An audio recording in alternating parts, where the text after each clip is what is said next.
शुक्लांबरधरं विष्णुं शशिवर्णं चतुर्भुजं प्रसन्नवदनं ध्यायेत् सर्वविघ्नोपशान्तयेत्। गुरुर्ब्रह्मा गुरुर्विष्णुः गुरुर्देवो महेश्वरः गुरुः साक्षात् परब्रह्म तस्मै श्रीगुरवे नमः। व्यासाय विष्णुरूपाय व्यासरूपाय विष्णवे नमो वै ब्रह्मनिधये वासिष्ठाय नमो नमः। कूजन्तं राम रामेति मधुरं मधुराक्षरम् आरुह्य कविताशाखां वन्दे वाल्मीकिकोकिलं।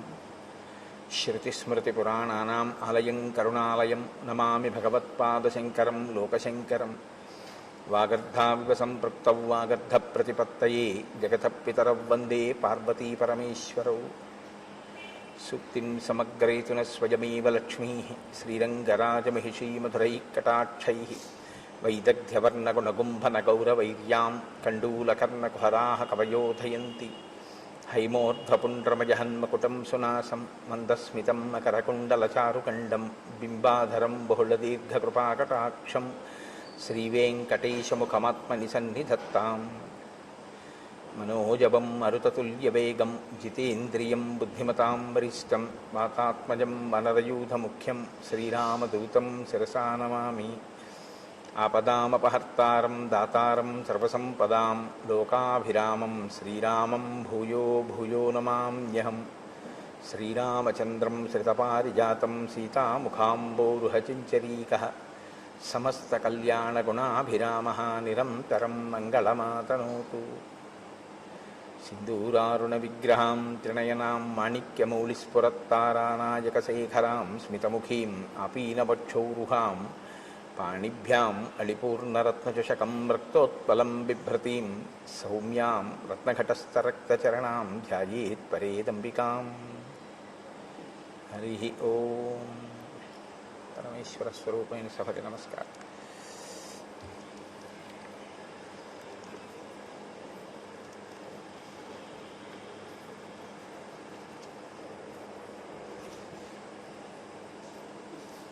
రాజ్యాభిషేకాన్ని పొంది రామచంద్రమూర్తి చేత అనుగ్రహింపబడి తాను జీవితంలో మళ్ళీ పొందలేను అనుకున్న సుఖాల్ని తిరిగి పొంది ఆ సంతోషంతో కాలం గడుపుతున్నటువంటి సుగ్రీవుడు రామచంద్రమూర్తికి మాట ఇచ్చిన ప్రకారంగా 4 నెలలు గడిచిపోయిన తరువాత సీతమ్మ తల్లి అన్వేషణ కొరకు ప్రయత్నించవలసిన వాడు దాని యందు తదేక దృష్టితో ఆ కార్యం మీద ప్రణాళికారచన చెయ్యడంలో విఫలమయ్యాడు. ఈలోగా శరదృతువు వచ్చేసింది. సమృద్ధార్థంచ సుగ్రీవం మందధర్మార్థ సంగ్రహం అత్యర్థం అసతాం మార్గం ఏకాంతగతమానసం. ఈ శ్లోకాలు సుగ్రీవుణ్ణి ఉద్దేశించి చెప్తున్నట్లుగా ఉంటాయి, కానీ యథార్థానికి సమస్త జీవకోటి యొక్క పరిణామ క్రమంలో జరిగేటటువంటి ఒక పెద్ద దోషాన్ని ఆవిష్కరిస్తూ ఉంటాయి. అది చిట్ట చివర తీర్పు ఎక్కడుంటుంది అన్న దగ్గర నేను దాన్ని స్పృశించే ప్రయత్నం చేస్తాను. ప్రతి చోట ఆ విషయాన్ని ప్రస్తావన చేయకుండా చిట్ట చివర దీని ముగింపులో దీని సందేశం ఏమిటి అన్నది నేను మీకు ఆవిష్కరించే ప్రయత్నం చేస్తాను. మహర్షి అంటారు, పొందవలసినటువంటి రాజ్యాన్ని పొందినటువంటి వాడై ధర్మము అర్థము ఈ రెండిటినీ పట్టుకోవడంలో విఫలమై ధర్మార్థములను పరిత్యజించినటువంటి వాడై నిరంతరము ఏకాంతమైనటువంటి సుఖమును కోరుకుంటున్నవాడై, అనగా స్త్రీ సంబంధమైన కామోపభోగమునందు అనురక్తిలో తలమునకలవుతూ, అసతాం మార్గం అంటే సత్పురుషులు అనుసరించినటువంటి మార్గమునందు సుగ్రీవుడు ఉన్నాడు. ఇప్పుడు సత్పురుషులు అనుసరించని మార్గంలో సుగ్రీవుడు ఉన్నాడు అంటే ఆయన ధర్మమునందు వైక్లభ్యం లేదు. ఆయన ఏదో వాలి చేసిన పొరపాటు లాంటి పొరపాట్లు చేశాడు అని కాదు, కానీ పురుషార్థములను సమన్వయం చేసుకోవడంలో పొరపాటు పడ్డాడు. సరే, మీరు వింటారు కదా, దాని ఎందుకు మహర్షి అలా మాట్లాడతారు అన్నదాన్ని మీరు గమనిద్దురు. కానీ నిర్వృత్త కార్యం సిద్ధార్థం ప్రమదాభిరతం సదా ప్రాప్తవంతం అభిప్రేతాన్ సర్వానేవ మనోరథాన్. ఆయన నిరంతరము కూడా భార్యల యందు అనురక్తి కలిగినటువంటి వాడై సిద్ధార్థం, ఏది తాను పొందాలనుకున్నాడో దాన్ని పొందడం చేత కలిగినటువంటి అతిశయము వలన, ఆ మీదుమిక్కిలిగా ఉన్నటువంటి ఆ సంతోషము చేత అతను ఇతర విషయములన్నింటినీ కూడా విడిచిపెట్టేశాడు. స్వాంచ పత్నీం అభిప్రేతాం తారాంచాపి సమీప్సితాం విహరంతం అహోరాత్రం కృతార్థం విగతజ్వరం. ఆయన తన భార్య అయినటువంటి రుమని పొందాలి అని చాలా కాలంగా అపేక్షిస్తున్నాడు. ఇవాళ వాలి వధ తర్వాత తన భార్యని తాను పొందగలిగాడు. ఇప్పుడు రుమతో పాటుగా వాలి భార్య అయినటువంటి తార కూడా సుగ్రీవుణ్ణే ఆశ్రయించి సుగ్రీవుడి భార్యగా ఆమె మసలుతోంది. నేను మీతో మనవి చేశాను ఈ విషయం. భర్త మరణించిన తరువాత సంధ్యావందనం చేసేటటువంటి అలవాటు ఉన్న వానర జాతిలో ఉన్న స్త్రీ ఆమె కోరుకుంటే ఆయన అన్నదమ్ముల్లో ఎవరినైనా పతిగా స్వీకరించవచ్చు. కాబట్టి ఇప్పుడు తార మళ్ళీ సుగ్రీవుణ్ణి భర్తగా స్వీకరించింది. కాతే కాంతా కస్తే పుత్ర సంసారోయమతీవ విచిత్ర కస్యత్వం తత్కుతయాయాత తత్వం చింతయ తదీయభ్రాత. శంకర భగవత్పాదులు అందుకే అంటారు, ఎవరు భార్య, ఎవరు బిడ్డలు, ఎవరు నువ్వు, ఎవరి కోసం ఎవరు.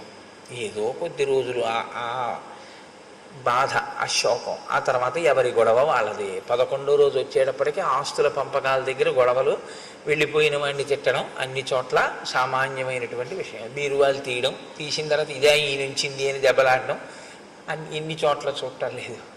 కాబట్టి స్వాంచ ఆయన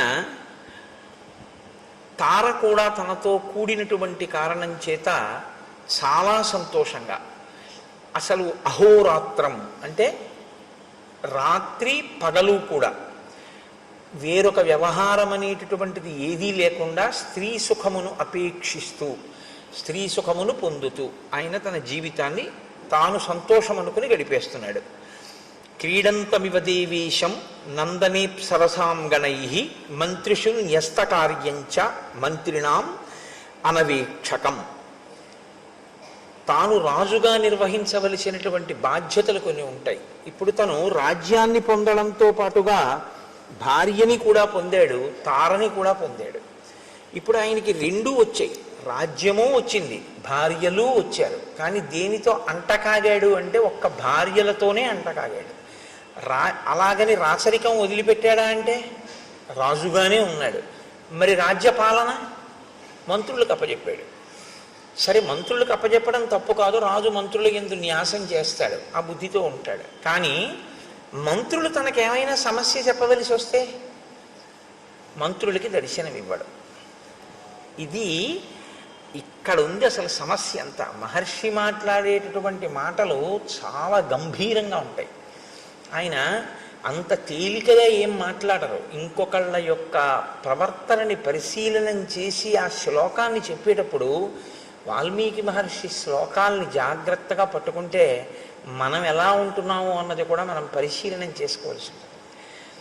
రెండూ పొందినటువంటి వాడు రెండిటి యందు బుద్ధి పెట్టి ఉంటే, రాజ్యపాలన సక్రమంగా చేసి భార్యల యందు అనురక్తితో ఉంటే అందులో మీరు నేను పెద్ద పట్టించుకోవాల్సిన విషయం, రామాయణంలో శ్లోకం రచన చేయవలసిన అవసరం వాల్మీకి లేదు.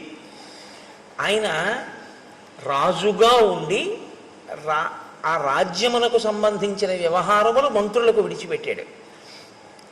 ఇప్పుడు మంత్రులు ఏదైనా సమస్య వస్తే రాజు నిర్ణయం చేయాలి.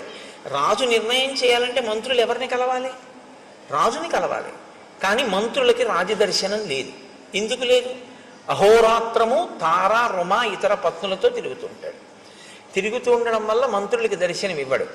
మంత్రులకే దర్శనం ఇవ్వని వాడు ప్రజలకేం దర్శనం ఇస్తాడు?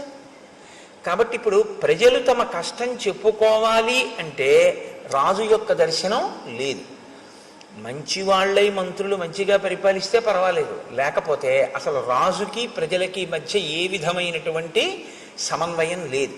ప్రజలు ఎలా ఉన్నారో ఏమైపోతున్నారో ఆయనకు అనవసరం. ఆయన రాజుగా సుఖములను అనుభవించడానికి మాత్రం రాజపదవిని వాడుకుంటున్నాడు తప్ప, రాజపదవిని అనుభవిస్తున్నవాడు రాజుగా తన కర్తవ్యాన్ని చెయ్యడాన్ని విస్మరించాడు. ఇది మహర్షి యొక్క తీర్పు. కాబట్టి క్రీడంతమివ దేవేశం నందనే సరసాం గణై మంత్రిషు న్యస్త కార్యంచ మంత్రిణాం అనవీక్షకం. దేవేంద్రుడు నందనవనంలో తన భార్యలతో విహరిస్తూ ఎంత సంతోషంగా గడుపుతాడో, అప్సరసలతో విహరిస్తూ ఎంత సంతోషంగా గడుపుతాడో, అలా ఆయన కూడా తన భార్యలతో నిరంతరము వనముల యందు ఉపవనముల యందు విహరిస్తూ కాలాన్ని గడిపేస్తున్నాడు. కానీ ఒక ఆయన ఉన్నారు, ఆయన మహాప్రాజ్ఞుడు, బుద్ధిమతాం వరిష్టం. ఆయన గుర్తిస్తున్నాడు, రెండిటినీ గుర్తిస్తున్నాడు. ఏ రెండిటిని గుర్తిస్తున్నాడు? రామచంద్రమూర్తి ఓర్పుని గమనిస్తున్నాడు, సుగ్రీవుడి యొక్క వైక్లభ్యాన్ని గుర్తిస్తున్నాడు. Do not stretch the string beyond the last degree of its elasticity అని ఇంగ్లీష్లో ఒక ప్రొవెర్బ్. అంటే తెలుగులో అయితే తెగేదాకా తాడు లాక్కండి అంటాం, కానీ అది ఇంకొంచెం బాగుంటుంది. స్థితిస్థాపక శక్తిని మించిపోయేంత వరకు మీరు లాగవద్దు. అంటే అది కొంచెం సాగగలిగిన శక్తి అన్నది కొంతకాలం ఉంటుంది. సాగగలిగిన శక్తిని దాటి మీరు లాగారనుకోండి, అది తెగిపోతుంది. ఓర్పు అన్నది కూడా అంతే. ఓర్పు పడుతున్నాడు కదా అని మీరు లాగారనుకోండి, ఆ ఓర్పు తెగిపోతుంది, అది భగ్నమైపోతుంది.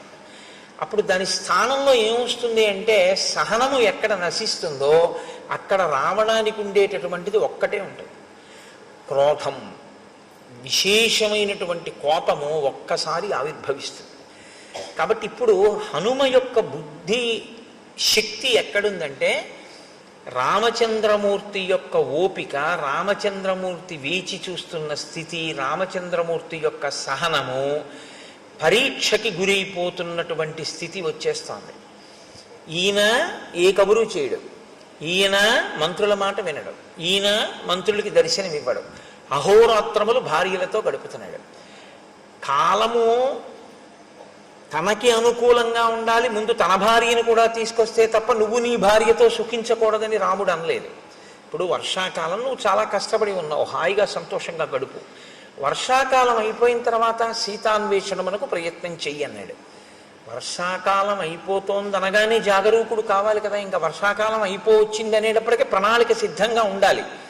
ఎందుచేత అంటే కార్యము ముందా ప్రణాళిక ముందా అంటే శబ్దము వెలుతురులో ఉంటాయి అవి.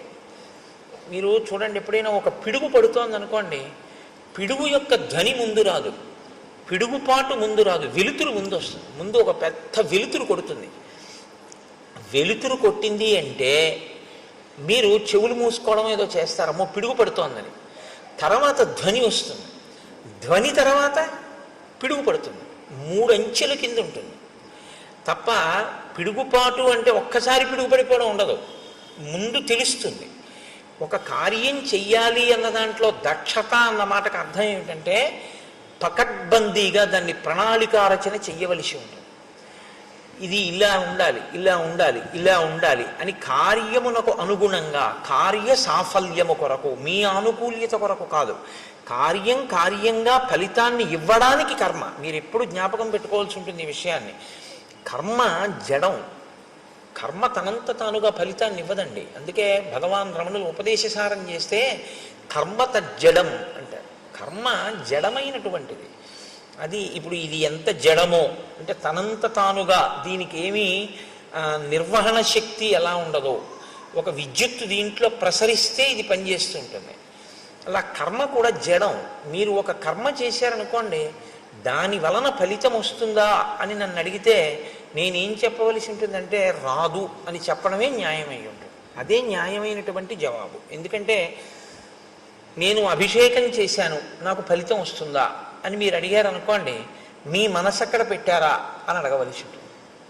మీరు కేవలంగా ఓ నీళ్లు పోయడమో ఓ పాలు పోయడమో చేసినంత మాత్రం చేత మీకు దాని వలన ఫలితం ఏం వచ్చేది. కానీ ఏదో హీనపక్షంలో మీరు ఒక కార్యం చేశారు కాబట్టి, ఏదో అభిషేకం చేశాననేటటువంటి నటన ఎందు కూర్చున్నాడు కాబట్టి ఏదో కొంత ప్రయోజనం సిద్ధించవచ్చు. కానీ అభిషేక ప్రయోజనం ఎప్పుడు సిద్ధిస్తుందంటే, మీరు భక్తితో మీ మనస్సుని అక్కడ పెట్టినప్పుడు.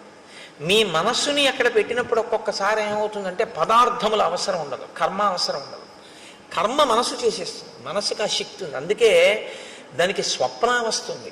మనసుకున్న బలం, మనసుకున్న బలహీనత రెండూ ఒకటే బలహీనత, అదే బలం. మనసుకి ఏది బలహీనతో దాన్ని మీరు బలంగా మార్చగలిగితే మీరు ధన్యులు. మనసుకి ఏది బలమో దాన్ని మీరు బలహీనతగా మార్చుకుంటే మనం అధములం, అంతే తేడా. నీ మాట స్పష్టంగా లేదు అంటారు మీరు, నాకు తెలుసు.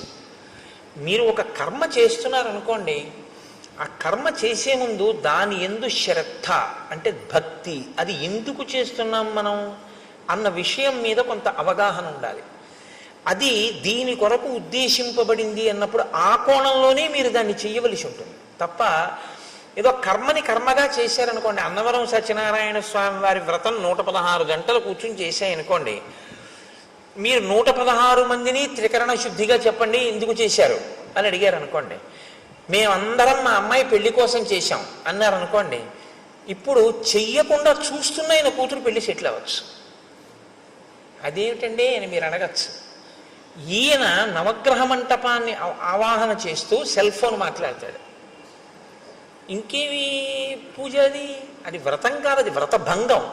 వ్రతములు చేయుచునొక్కమారైన ఎవ్వారిని విచారించినన్ వ్రతభంగంబులు మానునట్టి వరదున్ వామాక్షులు ఇక్షించియున్ గత చేలా ప్లవనంబు నీడు వ్రతభంగంబంచు పాలతటన్యస్తకరబ్జలై సరసలీలను రొక్కిరట్లందరూ అంటారు పోతన గారు కాత్యాయని వ్రతం గురించి మాట్లాడుతూ. ఎవరు మనసు తీసుకెళ్ళి అక్కడ పెట్టాడో వాడికి పదార్థము యొక్క అవసరం లేకుండా వాడు సృజించగలడు. స్వప్నం అందుకే కదండి వచ్చింది. స్వప్నంలో మీ శరీరం ఏమీ వెళ్ళదు, మీ కళ్ళేమీ చూడవు, మీరేం వెళ్ళరు. కానీ స్వప్నావస్థ మీరు జాగృతి యందు ఎలా ఉన్నారు అన్నదానికి ఒక రుజువు. మీరు నిజంగా జాగృతులు అంటే మీ ఇంద్రియములు తెలివిగా ఉండగా, మీ ఇంద్రియములన్నీ ఆ వస్తువునే పట్టుకుని ఉంటే మనసు ఏం చేస్తుందో తెలుసా అండి? మీరు నిద్రపోయినప్పుడు మీ ఇంద్రియాలు ఏం పట్టుకున్నాయో దాన్నే మీకు చూపిస్తుంది, ఇంకొక దాన్ని చూపించదు. నేను రామాయణం మీద తదేక దృష్టితో ఉండి రామాయణం చెప్తున్నాను అనుకోండి, నాకు రాత్రి కళ ఏం రావాలంటే సీతారాముల యొక్క పాదార్చన నేను చేస్తున్నట్టు కళ వస్తే నేను చెప్పిన రామాయణానికి నేను సిద్ధి పొందుతున్నాను అని గుర్తు. ఎందుకని?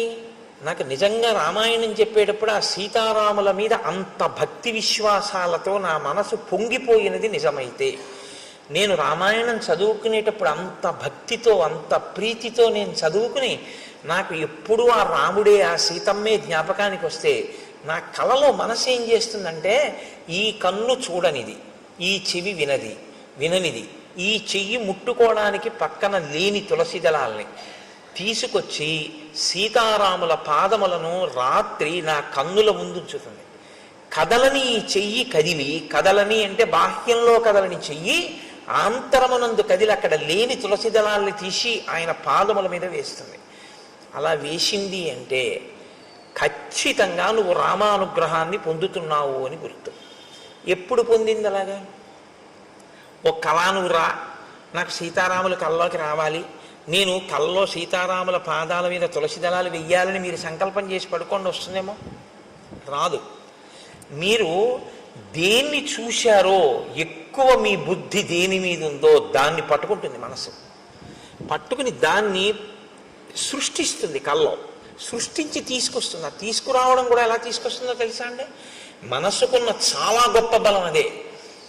క్షేత్రాన్ని సృష్టించేస్తుంది. మీరు క్షేత్రానికి వెళ్ళక్కర్లేదు, క్షేత్రాన్ని మీలోకి తెస్తుంది. జాగృతిలో మీరు క్షేత్రంలోకి ఎడతారు. మీరు బాగా పట్టుకోవాలి అంటే, ఇప్పుడు నేను జాగృతిలో ఉన్నాను అనుకోండి, నేను లేచి ఉన్నాను అంటే నా ఇంద్రియములు లేచి ఉన్నాయి, నా కళ్ళు చూస్తున్నాయి, నా చెవులు వింటున్నాయి, నా స్పర్శ తెలుస్తోంది.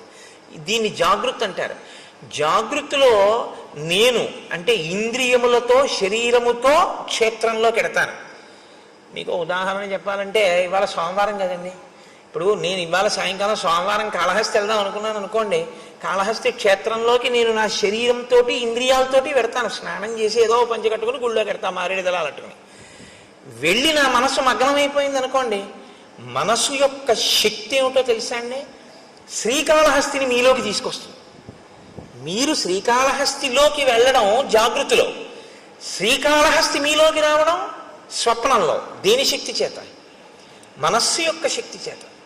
మీరు ఇలా దేవాలయంలోకి వెళ్ళి ఎడం పక్కకి తిరిగి ఆ పెద్ద గణపతి మూర్తిని చూసి ఇలా 2 శూలాలు పెట్టినటువంటి చెంగల్వరాయ సన్నిధి అని ఆ సుబ్రహ్మణ్యుణ్ణి చూసి మెట్లు దిగి ఎడంచేతి పక్కన ఉన్నటువంటి దేవతామూర్తుల్ని చూస్తూ కుడిపక్కకి తిరిగి లోపలికెళ్ళి నవగ్రహ కవచం కట్టుకున్నటువంటి చతురస్రాకారపు పొడుగ్గా ఉన్నటువంటి పెద్ద శివలింగం పక్కన ప్రమిదిలో వెలుగుతున్నటువంటి దీపం గాలికి ఇలా కొట్టుకుంటుంటే అదే వాయులింగం అనుకుని అంతరాలయంలోకి వెళ్ళి చూస్తే గోడలో మహానుభావుడు ఆ భక్త కన్నప్ప ఉంటే, ఆహా కన్నప్ప నీ అదృష్టం కదయ్యా, నీ భక్తి ఇక్కడికి చేరావనుకుని మీరు మారేడు దళాలు పుచ్చుకొని దేవాలయం వెనక్కి తిరిగితే వెనక గోడ మీద ఆవిర్భావలింగం ఉంటుంది. అంటే శివలింగం ఉండి శివలింగం ఇలా కోసినట్టుగా ఉండి అందులోంచి శివుడు కనపడతాడు, తల కనపడదు, పాదాలు కనపడవు.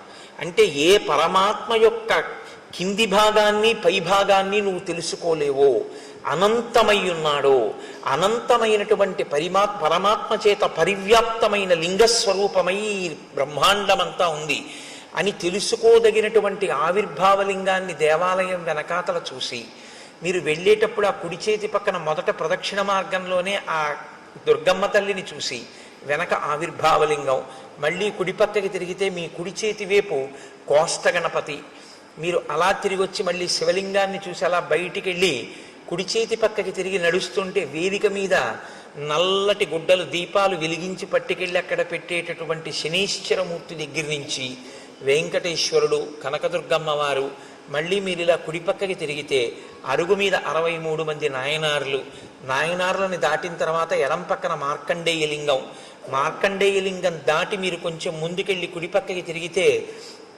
ఓ చిన్న గుడిలా ఉండి అందులో ఓ శివలింగం, మీకు అనురక్తి ఉంటే కాసిని తుమ్మిపూలు మారేడు దళాలు పట్టుకెడితే మీ చేత్తో మీరు మార్కండేయలింగం మీద శివలింగం మీద మీరు పూజ చేసుకోవచ్చు. శ్రీకాళహస్తిలో మీరు అక్కడ మెట్లు దిగి ఇలా కిందకి ఎదురుగుండా చూస్తే నిలబడి ఉన్నటువంటి జ్ఞానప్రసూనాంబ, పెద్ద కిరీటం, అమ్మవారి కిరీటంలో ఉన్నటువంటి పెద్ద మణి, ఆ తల్లి యొక్క స్వరూపం, ఆవిడ కట్టుకున్న చీర, ఇంత పెద్ద కుంకం చాలలు బొట్టు పెట్టుకున్నటువంటి వృద్ధ అర్చకుడు, ఆయన తీసుకెళ్లి అమ్మవారికి కుంకుమార్చన చేసి ఉండడం వల్ల ఆయన అరికాళ్ళు కూడా ఎర్రపడిపోయి అంచులు కూడా కుంకంతో ఎర్రబడి, ఆయన కూర్చున్నప్పుడు పృష్ఠభాగం పంచె ఉత్తరీయం కూడా కుంకం అంటుకుపోయి, ఆయన అరిచేతులన్నీ కుంకంతో ఉండి ఆయన నీరాజనం తీసుకొచ్చి మీకు ఇస్తే మీరు నీరాజనం తీసుకుని పువ్వులు తీసుకుని అమ్మవారి ఆలయానికి ఇలా ప్రదక్షిణం చేసి బయటికి వస్తూ ఉంటే అభిషేకం టిక్కెట్ ఉన్న వాళ్ళకి ఉత్తరీయాలు వేస్తున్నటువంటి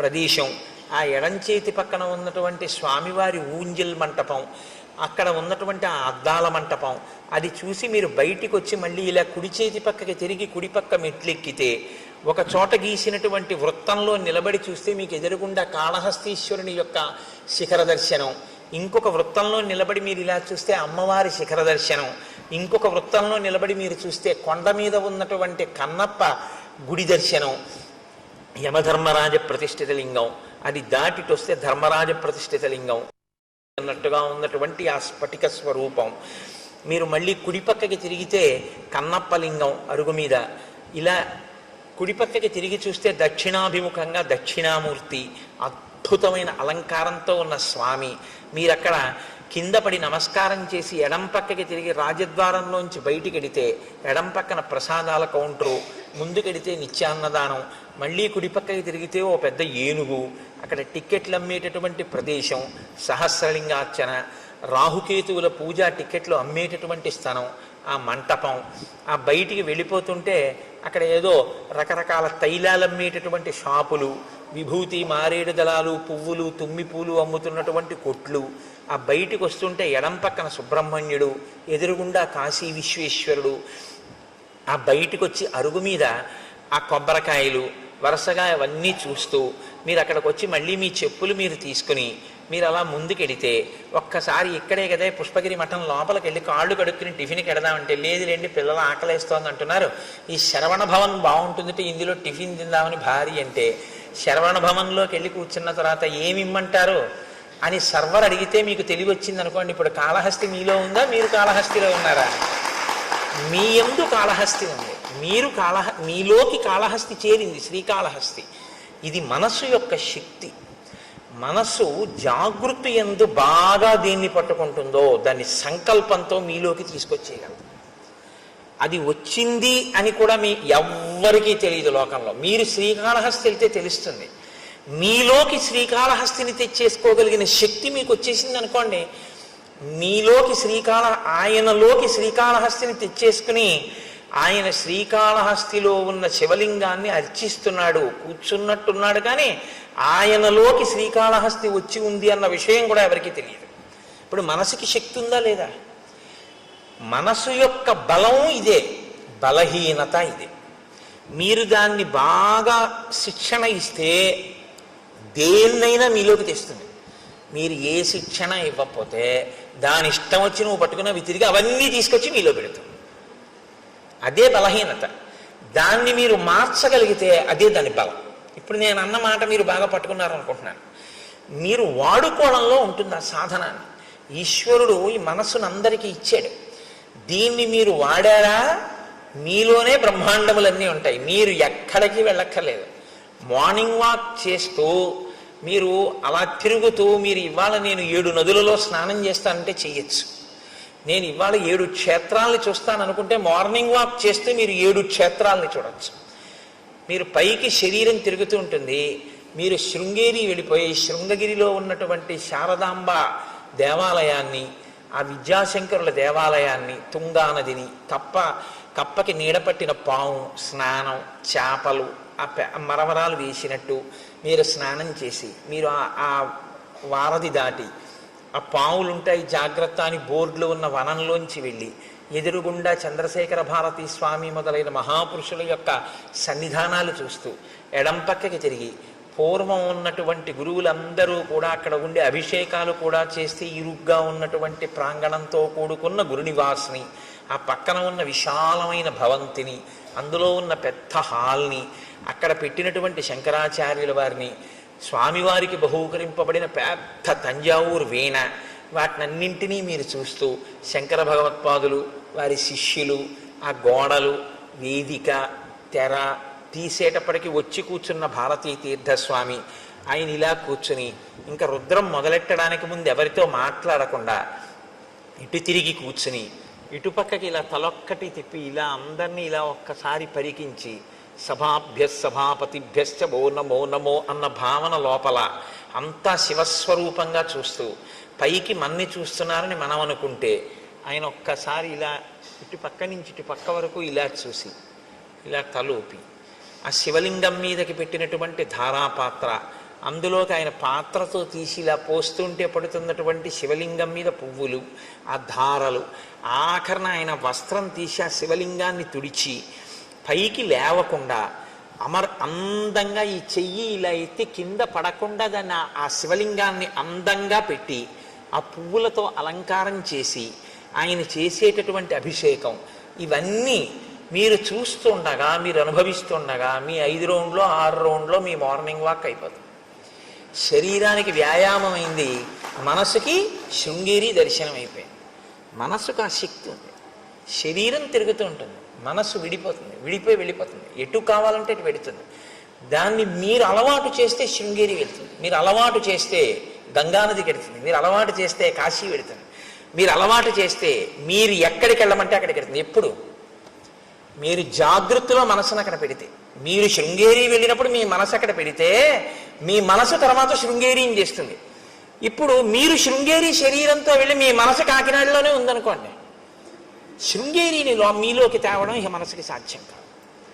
అదే దాని బలహీనత, అదే దాని బలం కూడా. ఇప్పుడు మీరు దాని బలాన్ని బలంగా మీరు వాడుకోగలిగితే అది మీకు ప్రయోజకత్వాన్ని సాధించి పెడుతుంది. అది మీకు చేత కాకపోతే ఆ మనసే బంధనానికి గురి చేస్తుంది.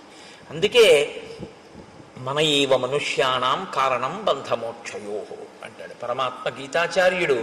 కేవలం మనస్సే, ఒకడు బంధింపబడుతున్నాడు, ఒకడు మోక్షం వైపుకి వెళ్ళిపోతున్నాడు. మీరు ఒకటి గుర్తుపెట్టుకోండి, కట్టాలన్నా విప్పాలన్నా తాడు తప్పి ఇంకోటి ఉండదు కట్టడానికి విప్పడానికి. మీరు ముందు ఇట్నుంచి తిప్పి చుట్టేస్తే కట్టు, ఇట్నుంచి తిప్పి చుట్టేసినా కట్టే. ఇప్పుడు నన్ను ఇలా కట్టేయండి అన్నారు అనుకోండి, ఓ తాడు తీసుకొచ్చి ఇలా తిప్పేసినా నన్ను కట్టేసినట్టే, ఇలా తిప్పేసినా నన్ను కట్టేసినట్టే. కట్టినా తాడే, విప్పాలంటే మీరు ఎటు కట్టారో దానికి వ్యతిరేక దశలో తిప్పేయడమే తాడు. ఇట్నుంచి కట్టారనుకోండి, ఇట్నుంచి తిప్పేస్తే విప్పేశారు.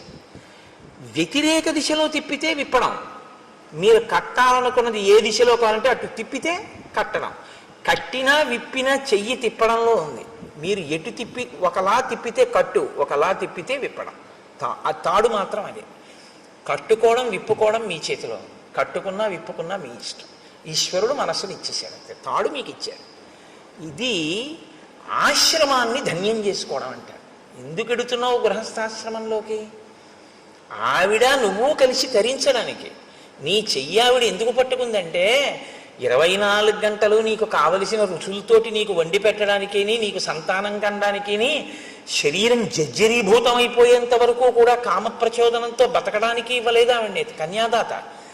ఆవిడ్ని నీ పక్కన ధర్మపత్నిగా పెట్టుకుని నువ్వు పుణ్యకర్మలు చేసి నీ పుణ్యంలో సగభాగం ఆవిడికిచ్చి ఆవిడ్ని ఉద్ధరిస్తావన్న ఉద్దేశ్యంతో ఆవిడ్ని ఇచ్చాడు. నువ్వు స్వీకరించింది ధర్మపత్నిగా, కేవలం కామపత్నిగా నువ్వు అనుభవిస్తానంటే నీ కర్మ అంతే. ఎవరు జోక్యం ఏం చేసుకోరు అందులో. కానీ పాడైపోవడం అనేది మాత్రం జరిగిపోతూ ఉంటుంది అంతే. కాలం ఆగదు కదండి, వెళ్ళిపోతుంది కాలం. ఆ కాలంలో నువ్వు ఏం పట్టుకున్నావో, కామం ఒక్కటే పట్టుకున్నావు, ఏది వదిలిపెట్టేశావో, ధర్మముతో అర్థాన్ని, ధర్మానికి కామాన్ని ముడేయడం మర్చిపోయావు. కామము ధర్మబద్ధమే కావచ్చు, భార్యతోనే ఉన్నావు, కానీ కాలమంతా దానికే ఉపయోగించావు. ఇప్పుడు మరి మిగిలినవి ఏమైపోయాయి పురుషార్థాలు? మరి ధర్మం ఏది, అర్థం ఏది? అప్పుడు ఇంకా మరి ఒక పురుషార్థంతోనే పట్టు కూర్చుంటే జీవితం ఏది? మితిమీరిన వ్యామోహమైంది తప్ప అది పురుషార్థ సమన్వయం ఎలా అయింది? పాడవుతున్నట్ట, సన్మార్గంలో ఉన్నట్ట. అందుకనన్నారు మహర్షి, సత్పురుషుల మార్గమును విడిచిపెట్టాడు అన్నారు. అంటే పురుషార్థములను సమన్వయం చేసుకోవడం రాలేదు. రాజ్యాన్ని వదిలిపెట్టి కేవలం భార్య యందు మనసు పెట్టుకున్నాడు. ఇంకొక ఆయన మహాపురుషుడు, ఆయనేం చూస్తున్నారు? ఆయన తిరిగారు ఈయనతో పాటే, హనుమ. ఆయన అప్పుడు ఆయనకి ఒకటే, ఇప్పుడు ఆయనకి ఒకటే. ఇప్పుడు ఆయన ఏం ఆలోచిస్తున్నారు? మహానుభావుడు రామచంద్రమూర్తికి మాట ఇచ్చాడే, ఆయన అలా అరణ్యంలో కూర్చుని ఉన్నారే, మన గుహలో కూర్చున్నారే. మరి శరత్కాలం వచ్చేసింది, ఈయనేమో చెయ్యవలసిన ప్రణాళికారచన చెయ్యట్లేదు. ఇంతకీ ఎక్కడ బయలుదేరాను? పిడుగు ధ్వని వెలుతురు, ముందు ప్రణాళికారచన అన్నది ఒకటి ఉండాలి కదా. ఆయన కోప్పడ్డాక నువ్వు వానరాలను పిలవడం వేరు. నువ్వు ముందు ప్రణాళిక ఏది నీకు? రేపు రాముడు వచ్చి అడిగితే ఏం చెప్తావు? కనీసం అయ్యా నేను కబురు చేశానని నేను చెప్పడానికి నీకు ఒకటి ఉండాలిగా, చేసిన పని. అసత్యం చెప్పలేవుగా రాముడితో. ఇప్పుడు ప్రభువుని రక్షించడం అంటే అది మంత్రి అంటే. కనీసంలో కనీసం ఈయనకి గుర్తు చేసి ఆ సైన్యాధిపతిని పిలిచి, ఒరే సైన్యాలన్నీ సిద్ధం చేయండిరా, మనం ఎప్పుడప్పుడు వెళదామంటే, ఒకవేళ రాముడికి కోపం వచ్చినా అయ్యా నేను కబురు చేశానండి అని చెప్పడానికైనా ఉంటుంది. బతుకుతాడు రాజు. రాజుని రక్షించాలి సచివుడు. కాబట్టి మహానుభావుడు అయ్యాడు హనుమ. అందుకే ఆయన ఎక్కడుంటే అక్కడ బ్రతుకుతారు మనుషులు. ఆయన ఎక్కడుంటే అక్కడ బ్రతుకుతారు. కాబట్టే ఇప్పుడు ఆయన సాచివ్యం చేశారు. కాబట్టి ఆయన ఆలోచించారు. ఆలోచించి సుగ్రీవుడి దగ్గరికి వెళ్ళి ఆయన ఒక మాట చెప్తున్నారు. తదిదం మిత్ర కార్యం నహ కాలాతీతం అరిందమ తదిదం క్రియతాం రాఘవస్వైత వైదేహ్యా పరిమార్గణం తదిదం వీర కార్యంతే కాలాతీతమరిందమ. నీవు మిత్రకార్యమును చెయ్యవలసినటువంటి అవసరం ఉంది. నీకు మిత్రులు ఉపకారం చేశారు, తిరిగి నువ్వు ప్రత్యుపకారం చెయ్యాలి.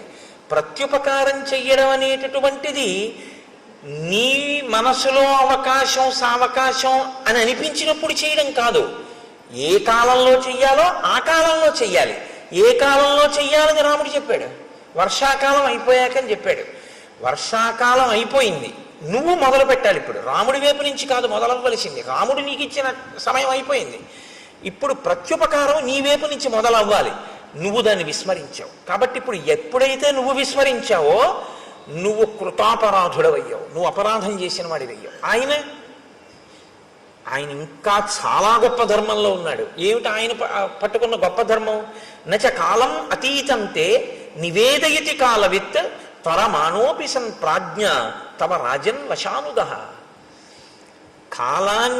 ఇచ్చిన కాలం దాటిపోయింది, సుగ్రీవుడు ఏ ప్రయత్నం చెయ్యట్లేదు అని తెలుసున్నా ఆయన ఇంకా ఓపిక పడుతున్నాడు. ఓన్లే చూద్దాం చూద్దాం చూద్దాం అని ఆలోచిస్తున్నాడు. నీ అంత నువ్వు ముందుకొస్తే తనొక కఠినమైన మాట అన్నానన్న బాధ తనకి మిగలకూడదని నువ్వు ఇది గుర్తించట్లేదు. గుర్తించకుండా కాలమును దుర్వినియోగం చేస్తున్నావు. ఒకసారి దుర్వినియోగం కాని అయిందో ఆ తర్వాత నువ్వు మనసులో ఉపకారం చేద్దామని అనుకున్నా సరే కాలమునందు చెయ్యవలసినది చెయ్యలేదు కనుక నువ్వేం చేయవలసి ఉంటుందో తెలుసా? తల వంచుకుని నిలబడి క్షమార్పణ చెప్పి ఆ పని చేయవలసి ఉంటుంది. ఇప్పుడు ఆ పని చేసినా చెయ్యవలసిన వేళకి చేసిన వాడన్న ఖ్యాతి ఉండదు. మరిచిపోయి గుర్తు చేస్తే చేసిన వాడన్న పేరు వస్తుంది. చెయ్యలేదా చేశావు, ఉపయోగం ఉందా? లేదు. మీకండి రామాయణంలో టైం మేనేజ్మెంట్ అని ఇవ్వాలంటున్నారు. ఈ టైం మేనేజ్మెంట్ అన్న దాని కోణంలో రామాయణాన్ని మాట్లాడితే శ్రీరామాయణము టైం మేనేజ్మెంట్ అంటే కాలమును చక్కగా దక్షతతో వినియోగించుకొనుట అని నిజంగా మేనేజ్మెంట్ సైన్సెస్ చదువుకునేటటువంటి స్టూడెంట్స్కి శ్రీరామాయణంలోంచి కానీ అన్వయం చేస్తే నేను మీకు నిజం చెప్తున్నాను, ఎక్కడా దొరకనంత గొప్ప విషయాలన్నీ శ్రీరామాయణంలో ఉన్నాయి. ఎంత గొప్పగా మాట్లాడతాడో, ఎన్ని చోట్ల వస్తుందో. చెయ్యవలసిన సమయమునందు చెయ్యవలసిన పని. సుందరకాండలో కూడా అత్యద్భుతంగా ప్రస్తావన చేస్తారు దీని గురించి. కాబట్టి అందుకే నేను మీతో మనవి చేసింది, శ్రీరామాయణం అనేక కోణములలో మనకి నేర్పుతుంది. వ్యామోహాలకి లొంగిపోకుండా చెయ్యవలసిన సమయానికి చెయ్యవలసిన పనికి టక్కన లేచిపోగలిగిన శక్తి ఎక్కడి నుంచి వస్తుందంటే రామాయణంలోంచి వస్తుంది. కాబట్టి నచ కాలం అతీతంతే నివేదయతి కాలవిత్ తరమాణోపి సన్ ప్రాజ్ఞ తవ రాజన్ వశానుగ అని అకర్తురపి కార్యస్య భవాన్ కర్తా హరీశ్వర కిం పునః ప్రతికర్తుస్తే రాజ్యేన చ వధేన చ. రాజా, నువ్వు ప్రత్యుపకారం చేసేటటువంటి స్వభావం లేనివాడివని నేను అంటలేదు. నువ్వు అటువంటి వాడివని నేను అన్ను. ఎందుకంటే ప్రత్యుపకారం చెయ్యడం కాదు, నీకున్నటువంటి లక్షణం ఏమిటో తెలుసా? అసలు ఉపకారం చెయ్యని వాడికి ఉపకారం చేస్తాం. అంత మంచివాడివి, చాలా మంచివాడివి, అందులో ఇంక సందేహమేం లేదు. భవాన్ కర్తా హరీశ్వర, ఓ వానరరాజా, నువ్వు అటువంటి ఉపకార బుద్ధి కలిగిన వాడివి. కానీ కిం పునః ప్రతికర్తుస్తే రాజ్యేనచ వధేనచ, రెండు గొప్ప కార్యములు నీకు చేశాడు రాముడు. ఒకటి రాజ్యం ఇచ్చాడు, రెండు రాజ్యం ఇవ్వడం కాదు, ఎవరు బతికుండగా నీకు అసలు రాజ్యము ప్రాణము భార్య ఈ మూడు సంశయాత్మకమో అటువంటి వాణ్ణి తన ప్రాణాలు పణంగా పెట్టి చంపాడు. వాలి ఇలా చూశాడు అనుకోండి, ఆయన వేగానికి హద్దు ఉందంటే ఇంకా అంటే రాముడు నిగ్రహించలేడా అన్నది పక్కన పెట్టండి, చాలా పెద్ద ప్రమాదకరమైన పరిస్థితి వచ్చేస్తుందా, వచ్చేదా. కాబట్టి తన ప్రాణములను పణంగా పెట్టి వాలిని వధించాడు. నువ్వేం చేస్తున్నావు? చెయ్యవలసిన సమయానికి చెయ్యవలసినటువంటి పని చెయ్యాలి. ఏమండి, నేను ప్రత్యుపకారం చెయ్యని వాడిని కాను, ఎవరో నాకు ఉపకారం చెయ్యని వాళ్ళకు కూడా వాళ్ళకి చేశాను, వీళ్ళకి చేశాను, వాళ్ళకి చేశానంటే నువ్వు నోరు ముయ్యవయ్యా. నీ ఈ రాజ్యం అసలు చేయడానికి ఎవడిచ్చాడు? ఆయనకి చెయ్యని దానికి మిగిలిన వాళ్ళకి చేస్తే ఎంత, చేయకపోతే ఎంత, అసలుది చేశావా అని అడుగుతారు. ఏది ముఖ్యమో అది వదిలిపెట్టావు, ఏవి చిన్న చిన్నవి చేసినా చేయకపోయినా పర్వాలేదో అవి చేస్తున్నావు. ఏమిటి ఉపయోగం? కొన్ని వేల పట్టును చేయవలసి ఉంటాయి, కొన్ని వేల తప్పి చేసినా వచ్చే ప్రమాదం ఏమి ఉండదు. అవి వేల పట్టును చేయవలసినవి వేల పట్టును చేసేయాలి మీరు. దానికి మీరు ఇంక ఎంత ఖచ్చితంగా ఉండాలంటే అందులో ప్రత్యేకమైనటువంటి క్రమశిక్షణ ఉండాలి. ప్రత్యేకించి బ్రాహ్మీ ముహూర్తంలో అంటే ఉదయం వేళలో ఎంత త్వరగా వీలైతే అంత త్వరగా పూజామందిరంలోకి వెళ్ళిపోవాలి. పూజామందిరంలోకి వెళ్ళడానికి తను దానికి సిద్ధపడడానికి మధ్యలోకి ఎంతో అవసరమైతే తప్ప, అసలు తప్పించడానికి కుదరకపోతే తప్ప మీరు ఎట్టి పరిస్థితుల్లోనూ ఏ కార్యాన్ని దాని మధ్యలోకి రావడాన్ని మీరు అనుమతించకూడదు. ఉదయం లేవడము అంటే దేని కొరకు? పూజామందిరంలోకి వెళ్ళిపోవడం కొరకే. దానికి దీనికి మధ్యలోకి ఏదీ రావడానికి వీల్లేదు. అది భక్తిరస సంబంధమైన టీవీలో కార్యక్రమమే కావచ్చు, రావడానికి వీల్లేదు. మీ కాయిక కైంకర్యం ఏమైపోయింది మీ సింహాసనం దగ్గర? మీరు మీ సింహాసనాన్ని అర్చించద్దు, మీరు వెళ్ళిపోవాలంతే పూజామందిరంలోకి.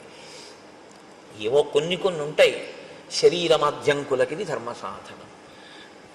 ఒక్కొక్కడికి వ్యాయామం చేయకపోతే ఇబ్బంది, తప్పదు, వెళ్ళాలి. వాడి కర్మ, వాడికి భక్తి ఉన్నా వెళ్ళాలి. కానీ నేను మీతో మనవి చేసేది అదే, అప్పుడు కూడా మీరు మానసికం చేసేయచ్చు. ఇతరుల దృష్టిలో మీరు వాకింగ్కి వెళ్ళినట్టు ఉండొచ్చు, కానీ మీరు దాన్ని ఈశ్వరారాధనగా మార్చుకోవచ్చు. మీరు బెంగ పెట్టుకోక్కర్లేదు, అయ్యో నేను చేయలేకపోతున్నానని అనుకోక్కర్లేదు.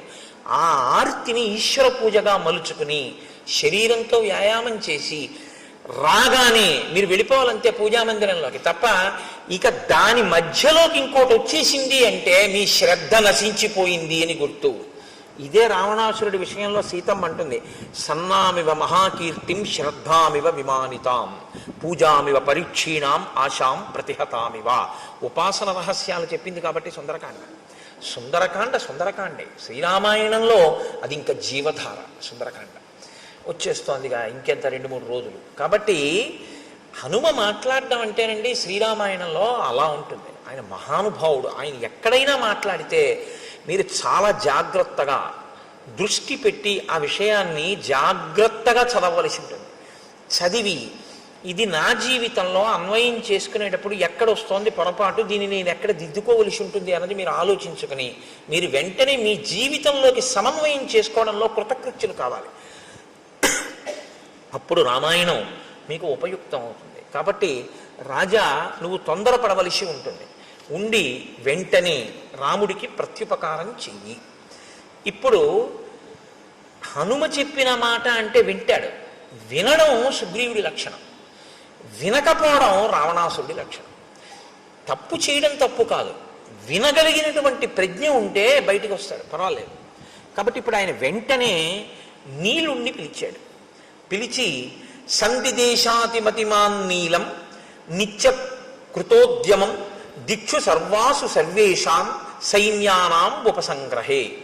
అన్ని దిక్కుల నుండి వానరములన్నిటినీ కూడా పిలిపించి సిద్ధంగా ఉంచు, మనం రామకార్యం మీద వెడదాం. ఇదొక్కటి చెప్పి మళ్ళీ మర్చిపోయాడు. అంతే. మళ్ళీ మధుసేవనం, మళ్ళీ భార్యలతో రమించడం, అందులో పడిపోయాడు. కానీ ఈ మాట సుగ్రీవుణ్ణి బతికించేసింది. అది ప్రభువుని బతికించడం అంటే. ఈ ఒక్క మాట చెప్పి ఉండకపోతే నిజంగా సుగ్రీవుడు చెప్పుకోవడానికి ఏమీ లేదు లక్ష్మణుడితోటి రాముడితోటి. ఇది నీలుడికి చెప్పాడు కాబట్టి బతికిపోయాడు సుగ్రీవుడు. ప్రాణభిక్ష పెట్టారండి హనుమ. సచివుడు మంత్రి అంటే అర్థం ఏమిటంటే నిర్మోహమాటంగా తన మీద పరిపాలన చేసేటటువంటి ప్రభువు యొక్క హితాన్ని ప్రజాహితాన్ని కోరి అందులో ఏ మొహమాటం లేకుండా సలహా చెప్పగలిగినటువంటి ప్రజ్ఞ ప్రకాశించిన వాణ్ణి మంత్రి అని పిలుస్తారు. అలా ఉండాలి సచివుడు అంటే. కాబట్టి హనుమ వెళ్ళి అంత ధైర్యంగా సుగ్రీవుడితో మాట్లాడారు. నీలుణ్ణి పిలిచి ఆదేశం ఇచ్చాడు. ఇచ్చిన తరువాత ఆ నీలుడు బయలుదేరాడు అని మనం అనుకోవలసి ఉంటుంది. ఇప్పుడు హనుమ ఏది ఊహించారో అది నిజమవుతాం. మహాత్ముల ఊహలు ఎందుకు పోతాయండి? ఉత్తినే పోవు. శరత్కాలం వచ్చేసింది. శరత్కాల చిహ్నములను వర్ణించాడు రామచంద్రమూర్తి లక్ష్మణుడితోటి. వర్ణించి ఆ లక్ష్మణునితో ఒక మాట చెప్పాడు. అన్యోన్యబద్ధ వైరాణం జిగీషూణాం నృపాత్మజ ఉద్యోగ సమయ సౌమ్య పార్థివానాం ఉపస్థిత. ఇయం సా ప్రథమా యాత్ర పార్థివానాం నృపాత్మజ నచ పశ్యామి సుగ్రీవం ఉద్యోగంచ తథావిధం. ఇప్పుడు శరదృతు వచ్చింది కాబట్టి ఆకాశం అంతా పిండారబోసినట్టుగా వెన్నెల ప్రకాశిస్తూ ఉంటుంది. కాబట్టి విశేషమైన చలిగాలులు కానీ వర్షాలు కానీ ఉండవు, వేడి ఉండదు. కాబట్టి రాజులందరూ కూడా జైత్రయాత్రలు చేస్తూ వాళ్ళు మనసులో విజయం పొందాలన్న ఆకాంక్షని నెరవేర్చుకునేటటువంటి సమయము ఆసన్నమైపోయింది. ఆ దిశగా ఉద్యోగం చేస్తున్నారు. ఉద్యోగం అంటే ప్రయత్నం. ఆ దిశగా రాజులందరూ ప్రయత్నం చేస్తున్నారు. నేను కూడా సీతమ్మ యొక్క ఎడబాటు వలన కలిగినటువంటి శోకము నుండి బయటికి రావడం కొరకు రావణాసురుని మీద యుద్ధానికి వెళ్ళవలసి ఉంది. కానీ ఎవరు నాకు ఇందులో తోడ్పడాలో ఆ తోడ్పడవలసినటువంటి ప్రధానమైన వ్యక్తి అయిన సుగ్రీవుడు మాత్రం అసలు దీని గురించి పట్టించుకున్నట్లు లేదు, విస్మరించాడు. అసలు ఇటువంటి ప్రయత్నం ఒకటి చెయ్యాలి అన్న ఆలోచన ముందు ఎవరికి రావాలో, ఇప్పుడు ఎవరికి వస్తే తప్ప కదలదో ఆయనకి రాలేదు. అంటే రాముడు ఒక్కడు చేయలేడా అండి? నరుడి కథగా మీరు వినండి. నేను మీతో తరచూ మనవి చేస్తున్నాను. ఇప్పుడు ఈ ఆక్రోశంలోంచి ఏ మాట వస్తుందో అదే వస్తుంది. మన్ని ఒక ఆయన పట్టించుకోలేదనుకోండి, అస్సలు ఏ ప్రాధాన్యత ఇవ్వకుండా ఏమీ పట్టించుకోకుండా నేను చేస్తానులేండి తప్పకుండానని అసలు ఆయన చేయడానికి దాని గురించి ఆలోచనే లేదనుకోండి, అప్పుడు మీరేమంటారు? అవును, నా గురించి ఎందుకు పట్టించుకుంటాడు, ఇప్పుడు నా అవసరం ఏం లేదుగా, ఇప్పుడు నా పని ఆయనకి ఏం లేదు, నన్ను చేతకానివాడు అనుకుంటున్నాడు, నేనేం చేయలేను అనుకుంటున్నాడు, అందుకని ఇప్పుడు నా గురించి అసలు ఆలోచన ఎందుకు చేస్తాడు? నేను వెళ్ళి ఆయన్ని అడిగితే చేసి పెడతానన్నాడు, కానీ కనీసం ఏమన్నా నేను ఇలా చేస్తాను చేయట్లేదు, మీ మాట నాకు జ్ఞాపకం ఉందని కూడా అంటలేదు. చూసావా, అంటాడా? అండా. నరుడన్న వాడి మనస్వభావం అలాగే ఉంటుంది. దీని తర్వాతి మాట అదే రావాలి. అలా రాకుండా ఏదో త్రికాల వీధిలా వశిష్ఠుల్లా విశ్వామిత్రుల్లా నాకు తెలుసు నీలుణ్ణి పంపించాడు, ఆ తర్వాత వ్యామోహంలోంచి బయటకు వస్తాడు, ఇలా మాట్లాడాడు అనుకోండి, నరుడు అవడు. నేను అందుకే మీకు తరచు మనవి చేస్తుంటాను, శ్రీరామ కథ నరకథ. ఒక నరుడు ఎలా ప్రవర్తిస్తాడో అలాగే మాట్లాడతాడు అని చెప్తుంటాను. కాబట్టి ఆయన అన్నాడు, అనాదోహృత రాజ్యోయం రావణేన చ దర్శిత దీనో దూరగృహ కామి మాం చైవ శరణంగతః. లక్ష్మణ, సుగ్రీవుడు ఏమనుకుంటున్నాడో తెలుసా? అనాథో, నేను అనాథుణ్ణి, నాకెవరు లేరు, నన్ను పట్టించుకునే వాళ్ళు లేరు. హృతరాజ్యోయం, నా రాజ్యం పోయింది. రావణేనచ దర్శిత, నేను రావణుడి చేత అవమానింపబడిన వాణ్ణి. దీనో, దీనుణ్ణి, నా భార్యని నేను రక్షించుకోలేని స్థితిలో ఉన్నవాణ్ణి. దూరగృహ, ఇంటి నుంచి చాలా దూరంగా ఉన్నాను, కష్టం చెప్పుకోవడానికి కూడా ఎవరూ లేరు. కామి, భార్య గురించి పరితపిస్తున్నటువంటి వాణ్ణి. మాం చైవ శరణంగతః, నేను ఆ సుగ్రీవుణ్ణి శరణాగతి చేసి ఉన్నవాణ్ణి. కాబట్టి ఇప్పుడు ఆయన అనుగ్రహాన్ని బట్టిన జీవితం తప్ప నా గురించి ఆయన పట్టించుకోవాలని ఎక్కడుంది లక్ష్మణ?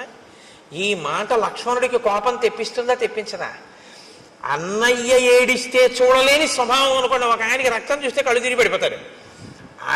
ఆయన్ని తీసుకెళ్ళి మీరు నా గోరు చుట్టూ ఆపరేషన్ చేసేటప్పుడు నువ్వు నా చెయ్యెట్టుకో అంటే మీరు బాగానే ఉంటారు. ఆయన్ని తర్వాత మీరు సోడా క్యారేజ్ ఆయనకి తేవాలి కదా. ఆయన రక్తం చూస్తే తట్టుకోలేడు అన్నప్పుడు మీరు ఆయన్ని తీసుకెళ్ళకూడదు మీ గోరు చుట్టూ ఆపరేషన్ చేయించుకోవడానికి కదండి. అంతేకాని మరి లక్ష్మణుడు రాముడి ఖేదాన్ని చూడలేడని రాముడికి తెలుసు, మరి ఎందుకు మాట్లాడుతున్నాడు అంటే ఒక్కొక్కసారి లోపల ఉన్నటువంటి శోకాన్ని ఆపడాన్ని నిగ్రహించడం ఎవ్వరికైనా సాధ్యం కాని స్థితి వస్తుంది. నరుడంటే అంతే. మనుష్యుడు అన్న మాటకు అర్థం ఏమిటంటే నిగ్రహించలేనంత బాధ కలుగుతుంది. అది తన భార్య విషయంలో కలిగితే ధర్మబద్ధం అండి.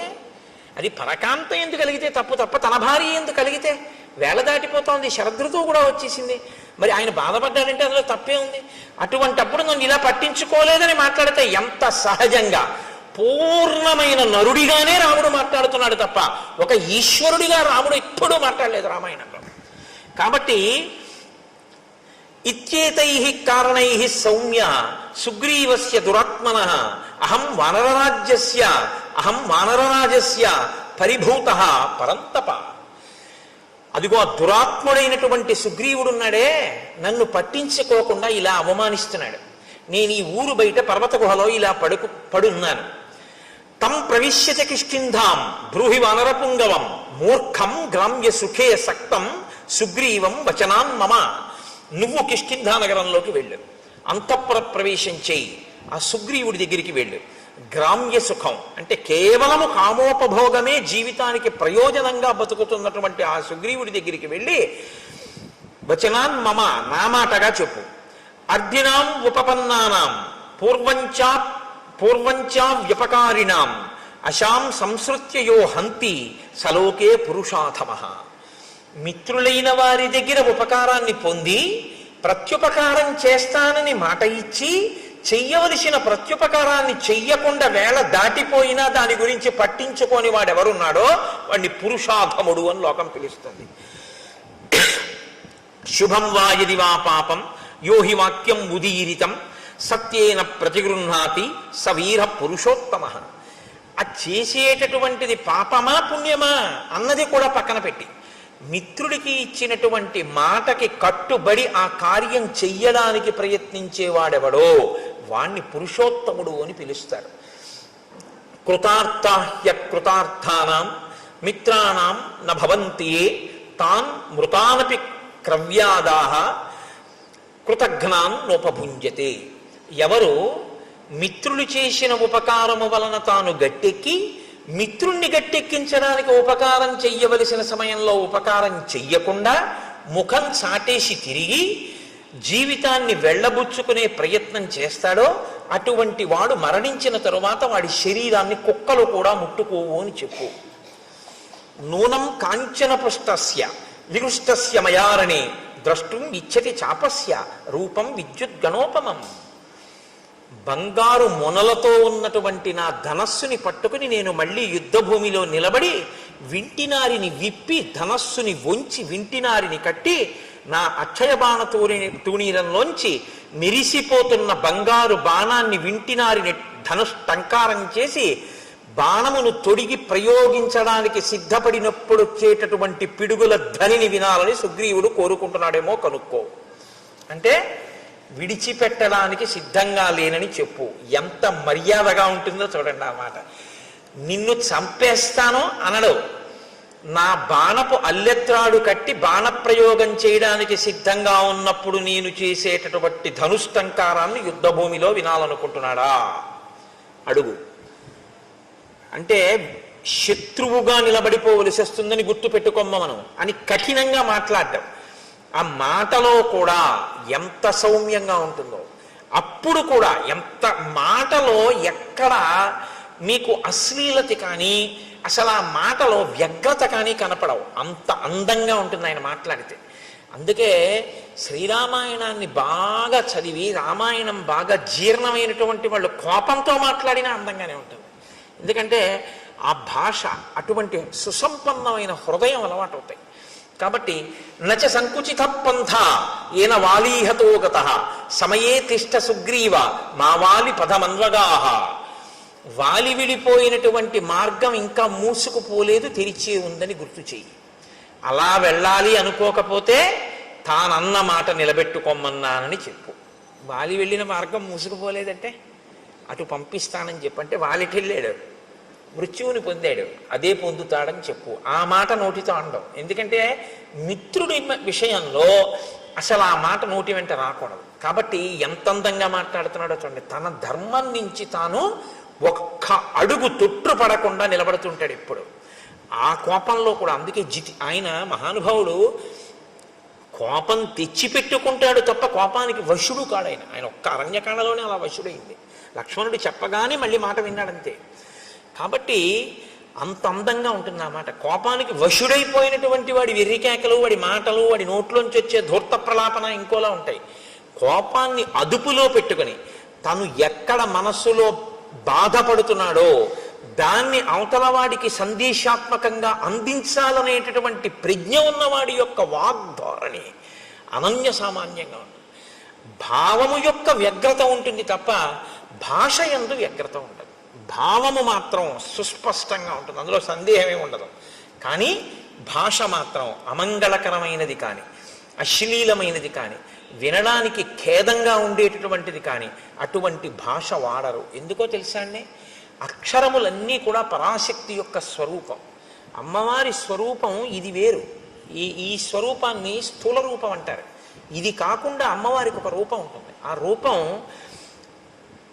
అక్షరాలన్నీ సంస్కృతంలో మాతృకలు అని పిలుస్తాం.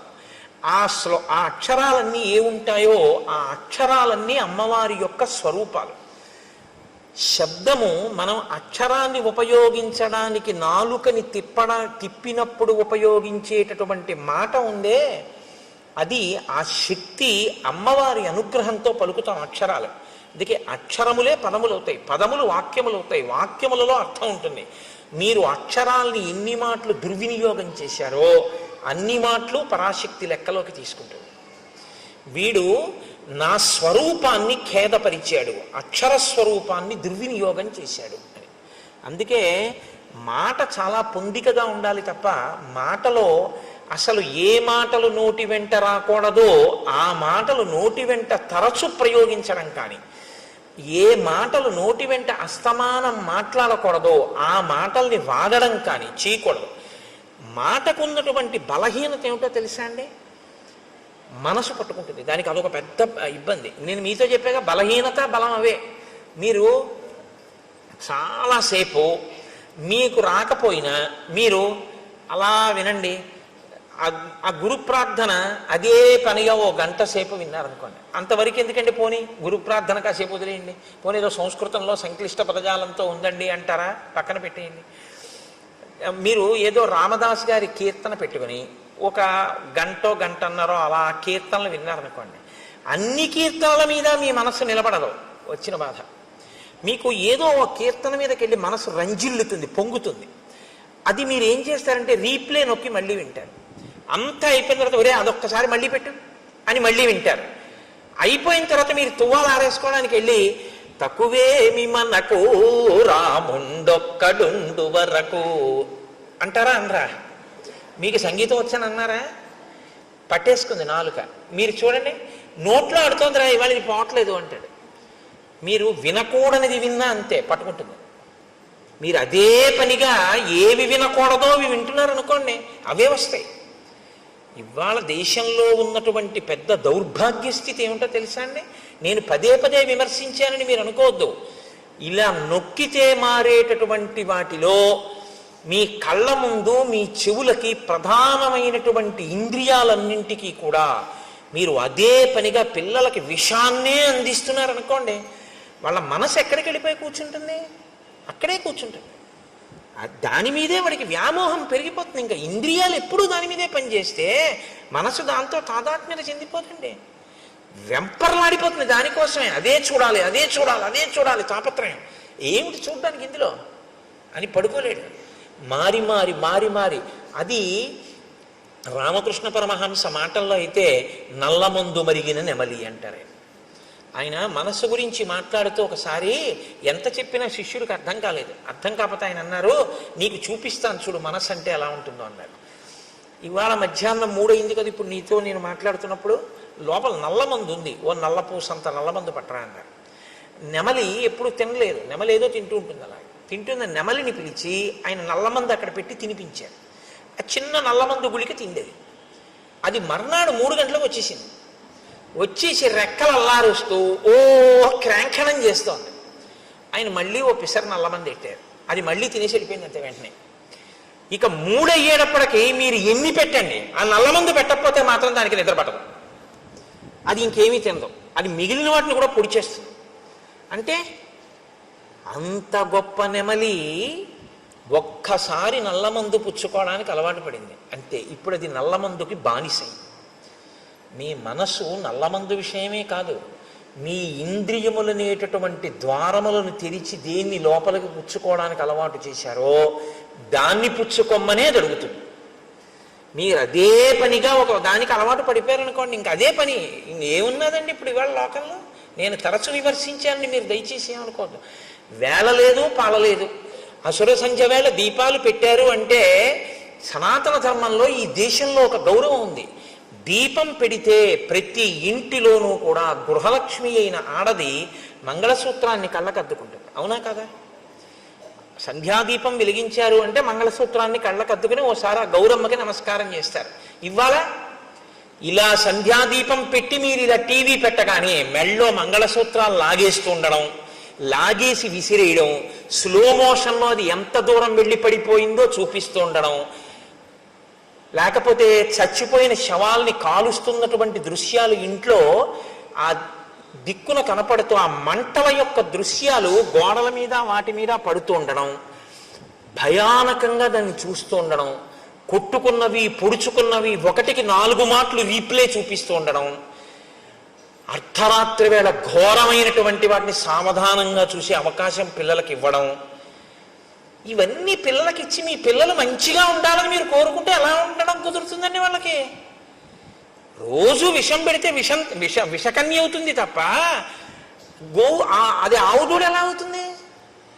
ఇవాళ మన దౌర్భాగ్యం అంతా దీని గురించే ఏడిచారు మహానుభావులు శాసనసభల్లో. సంస్కృతి నశించిపోతుందా అని ఏడిచారు. సంస్కృతి నశించిపోయాక నీకు భౌతిక భోగం ఎంతున్నా దానివల్ల ఉపయోగం ఏమీ ఉండదు. Scientific advancement without an iota of restraint is totally dangerous to the entire society. మీరు ఆలోచించండి నేను అన్నమాట. సెల్ ఫోన్ టూ వీలర్ మీద వెడుతూ మాట్లాడకూడదన్న నిగ్రహం లేనటువంటి వాడికి మీరు సెల్ ఫోన్ ఇచ్చి పంపిస్తే వాడితో పాటు ఇంకో కుటుంబం అంతా ఆధారపడిన ఇంకో వ్యక్తి జీవితం కూడా ప్రమాదంలోకి వెళ్ళిపోతాయి. సైంటిఫిక్ అడ్వాన్స్మెంట్ తప్పనాలా మనిషికి సెల్ఫ్ రెస్ట్రైంట్, తనని తాను నిగ్రహించుకోగలిగిన శక్తి లేకపోవడం తప్పనాలా? నిగ్రహం లేకపోవడం తప్పు. నిగ్రహం అస్తమానం నీకు ఎవడు నేర్పుతాడు? అంగుళం పోలీసుల్ని పెట్టి నీకు నేర్పుతారా? మనిషివి కాబట్టి నీకు ఉండాలి. మనిషిగా ఎలా బతకాలో రామాయణం చదివితే వస్తుంది. ఆ రామాయణం అందుకే మనుషుల్ని మనుషులుగా ఇబ్బంది లేకుండా బ్రతకగలిగినటువంటి స్థితి కావాలి అంటే మీరు ఏది చూడొచ్చో ఏది చూడకూడదో, మీ మనసు ఎందుకు పాడవుతుందో, మీ మనసు ఎందుకు పవిత్రం అవుతుందో మనోరంజకత్వం కోసం కావలసి ఉంటుంది. మనోరంజకత్వం అంటే నువ్వు కాసేపు సంతోషంగా ఉల్లాసంగా గడపాలి అంతే, అంతవరకే.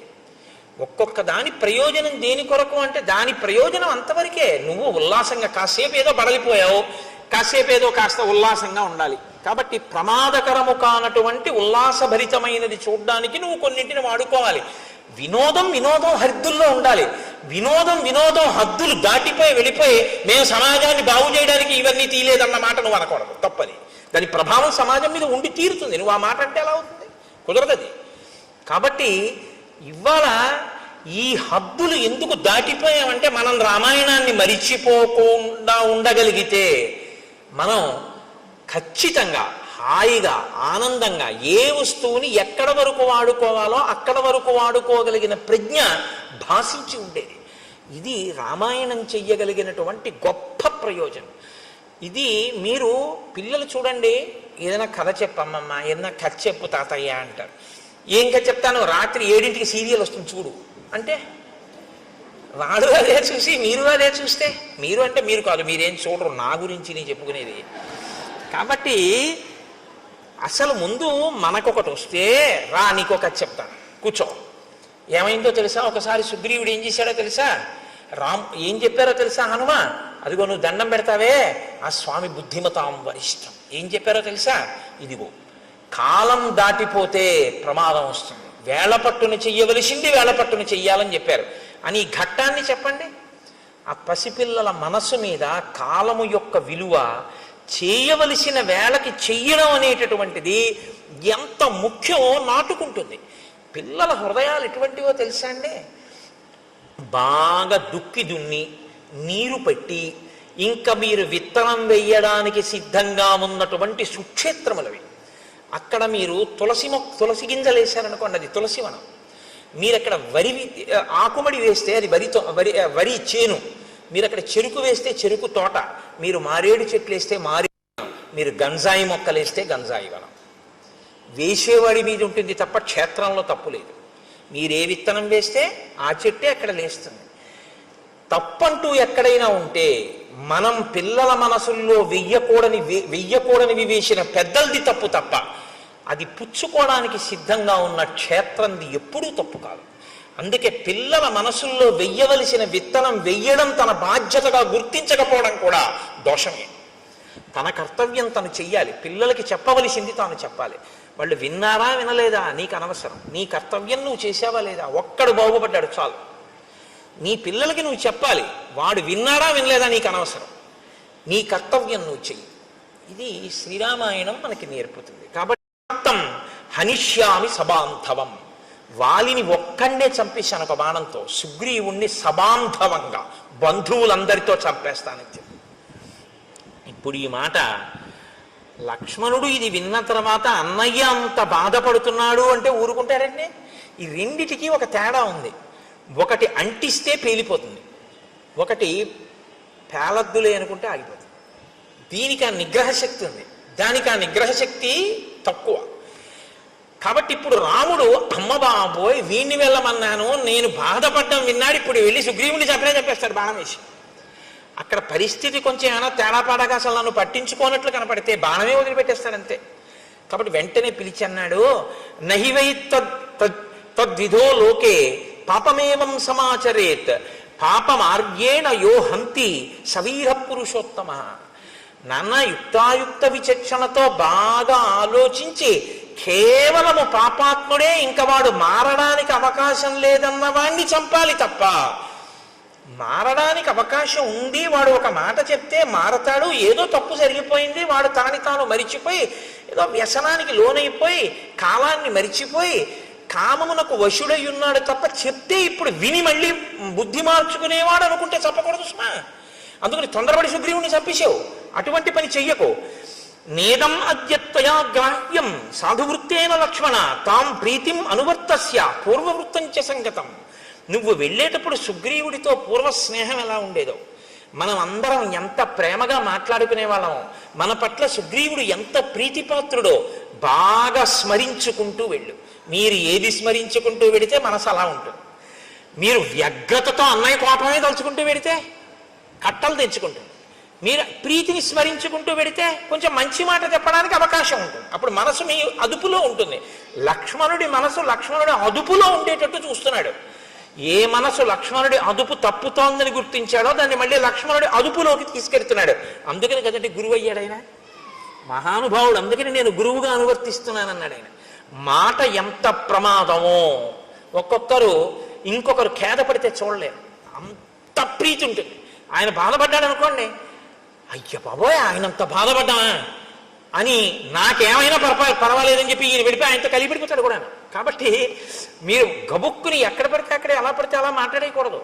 అవతల వారికి మీ మీద ఉన్నటువంటి ప్రీతి వలన వచ్చేటటువంటి పరిణామములను కూడా దృష్టిలో పెట్టుకుని మాట్లాడవలసి ఉంటుంది. ఇది రాముడి యొక్క పరిణతి.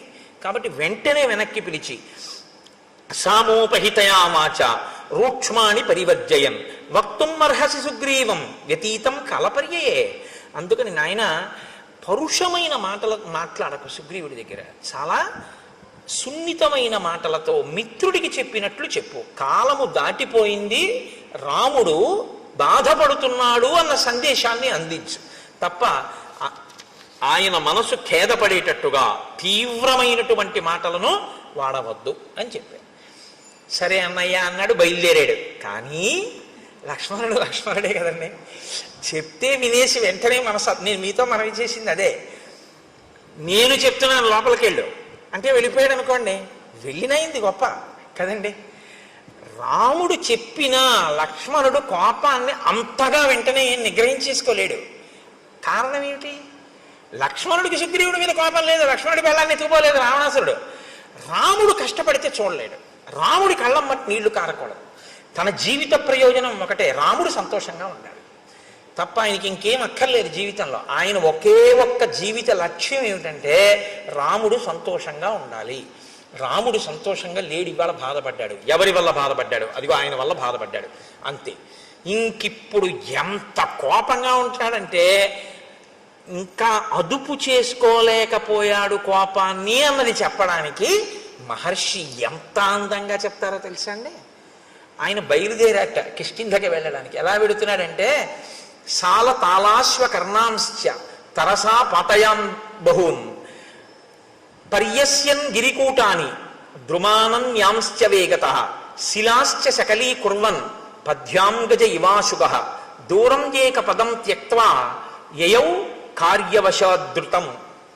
ఆయన కాలిబాట వెంట నడిచి వెళ్ళడానికి వీలైనటువంటి చక్కని బాట ఒకటి ఉంది కిష్కింధకి, కానీ అది కొంచెం దూరం. ఇప్పుడు ఆ బాట వెంట వెళ్ళటం కోపించినటువంటి ఏనుగు ఎంత వేగంగా వెడుతుందో అలా బుసలు కొట్టుకుంటూ రుసరుసలాడిపోతూ పక్కన ఉన్నటువంటి అడ్డదారిలో వెళ్ళిపోతున్నాడు.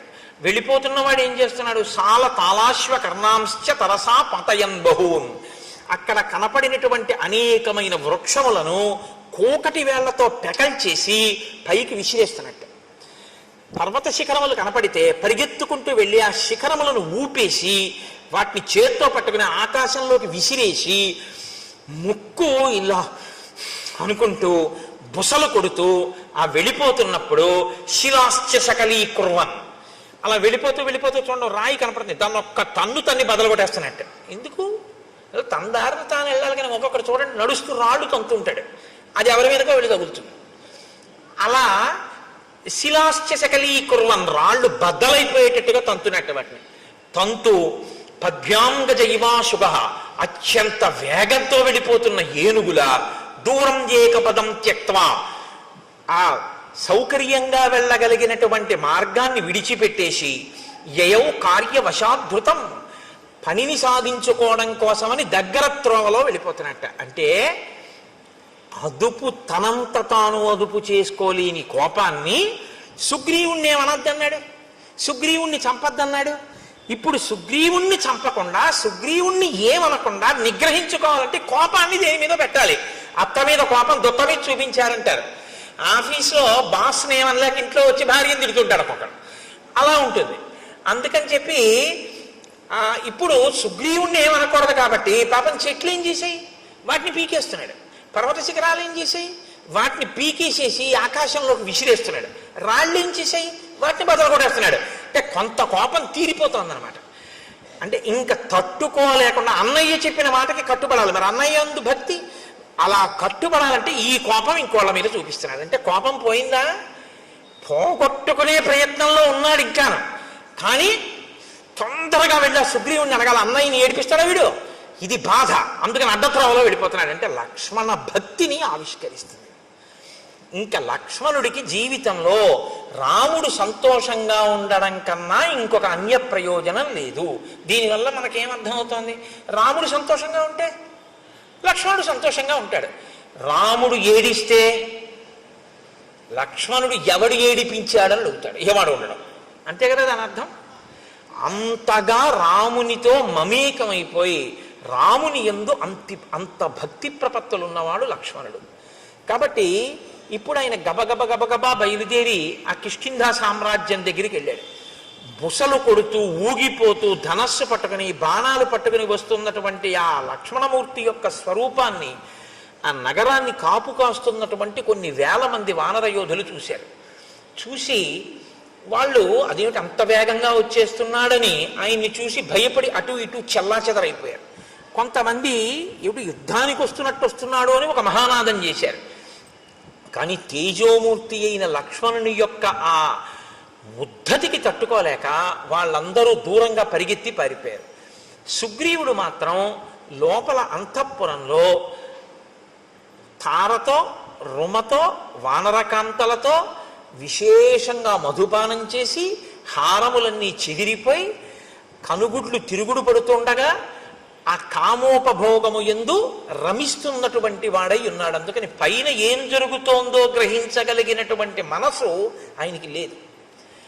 ఆయన మనసుని ఆయనే అటువంటి నిద్రావస్థలోకి ఆయన కోరుకున్న దాని పట్ల ఉద్రేకం పొందేటట్టుగాను ఆయన దాన్ని తయారు చేసుకున్నాడు. ఈశ్వరుడు చక్కని మనస్సుని మీకు ఇచ్చి స్పందించగలిగిన శక్తితో కూడిన ఒక చక్కటి దాన్ని మీకు ఇచ్చాడనుకోండి, దాన్ని ఉత్ప్రేరకములతో మీకు కావలసిన రీతిలో ఉద్రేకపడేటట్టు మీరు తయారు చేసి స్పందించగలిగిన శక్తి దానికి చంపేస్తే ఈశ్వరుడిదా దోషం మందా? మనది. అక్కడ యజ్ఞవేది ఉందనుకోండి, ఒక యజ్ఞవేది వెలుగుతోంది, హవిస్సులు ఇస్తున్నారు, అందులోకి పట్టుకొచ్చి నేను సారా పోసాను అనుకోండి, ఇప్పుడు వేదికి ఇబ్బందా నాకు ఇబ్బందా? వేదికేమండి, ఆ వేదికేమవదు, అప్పటికి అపవిత్రం అవుతుంది, మళ్ళీ ఏదో ప్రాయశ్చిత్త కర్మ చేసి యజ్ఞం చేస్తారు. కానీ పోషిన నేను నాకిక నిష్కృతి ఏముంది? ఇక్కడ స్వయంగా పరమేశ్వరుడే కూర్చుని అగ్నిహోత్ర జ్వాలగా వెలుగుతున్నాడు. వెలిగి మనం వేసిన పదార్థాలన్నిటినీ ఆయన పచనం చేస్తున్నాడు. పచనం చేసి నెత్తుటిగా మార్చి దీంట్లోకి ప్రవహింపచేసి తెల్లవారేటప్పటికి పిప్పిని విసర్జించడానికి వీలుగా సిద్ధం చేస్తున్నాడు. నేను నిద్రపోతానేమో కానీ ఆయన నిద్రపోడు. అహం వైశ్వానరో భూత్వా ప్రాణినాం దేహమాశ్రితః ప్రాణాపాన సమాయుక్తం పచాన్యన్నం చతుర్విధం. ఆ అగ్నిహోత్రం వెలుగుతూనే ఉంటుంది. నేను నిద్రపోవచ్చు, ఆయన రాత్రి నేను తిని పడుకున్న దాన్ని లోపల యజ్ఞాగ్ని యందు పచనం చేసి దగ్ధం చేసి శక్తినిచ్చి పిప్పిని తెల్లవారేటప్పటికి సిద్ధం చేస్తాడు. అటువంటి అగ్నిహోత్రంలో మీరు పొయ్యకూడంది పోశారనుకోండి, ఇప్పుడు లోపల అగ్నిహోత్రానికి ఇబ్బందా, ఈశ్వరుడి ముఖం మీద పోసినందుకు నువ్వు పాపాన్ని మూటగట్టుకుంటున్నావా? ఆ తత్వాన్ని పరిశీలనం చెయ్యగలిగితే మీరు చెయ్యలేరు. బలహీనత నుంచి బయటపడడానికి ఒకే ఒక్క ఆధారం ఏమంటే అది ఎటువంటి అపచారమో మీరు గుర్తించడమే. అది అపచారమో అని మీరు గుర్తించగలిగితే, మీ మనసు పట్టుకోగలిగితే ఇక మీరు చేయలేరు. అదే మనసు తిరగబడుతుంది, వద్దు వద్దు తప్పిది, అలా ఎలా చేస్తావు అంటుంది. అలా ఎలా చేస్తావు అని అన్ననాడు మీరు ఇంక చేయలేరు. అలా ఎందుకు చేస్తామని ఎంతమంది చెప్పినా మీరు చేయకుండా ఉండలేరు. మీరు నా మాట పట్టుకున్నారో లేదో? మీరు పట్టుకున్నారని నేను అనుకుంటున్నాను. ఇంకా మళ్ళీ ఇన్ని మాటలు మళ్ళీ మళ్ళీ అక్కర్లేదు, ఎందుకంటే మీరు ప్రాజ్ఞులు కనుక. ఇప్పుడు ఆ లోపలికి వెళ్ళినటువంటి ఆ లక్ష్మణుడు అంగదుణ్ణి చూశాడు. అంతఃపురం బయట అంగదుడు ఉన్నాడు.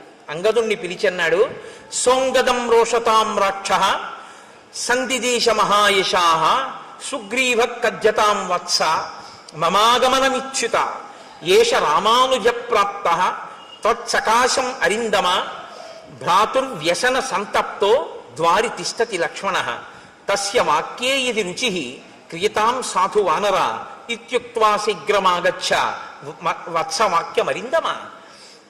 నువ్వు లోపలికి వెళ్ళి నీ పినతండ్రి అయినటువంటి సుగ్రీవుడితో ఒక మాట చెప్పు.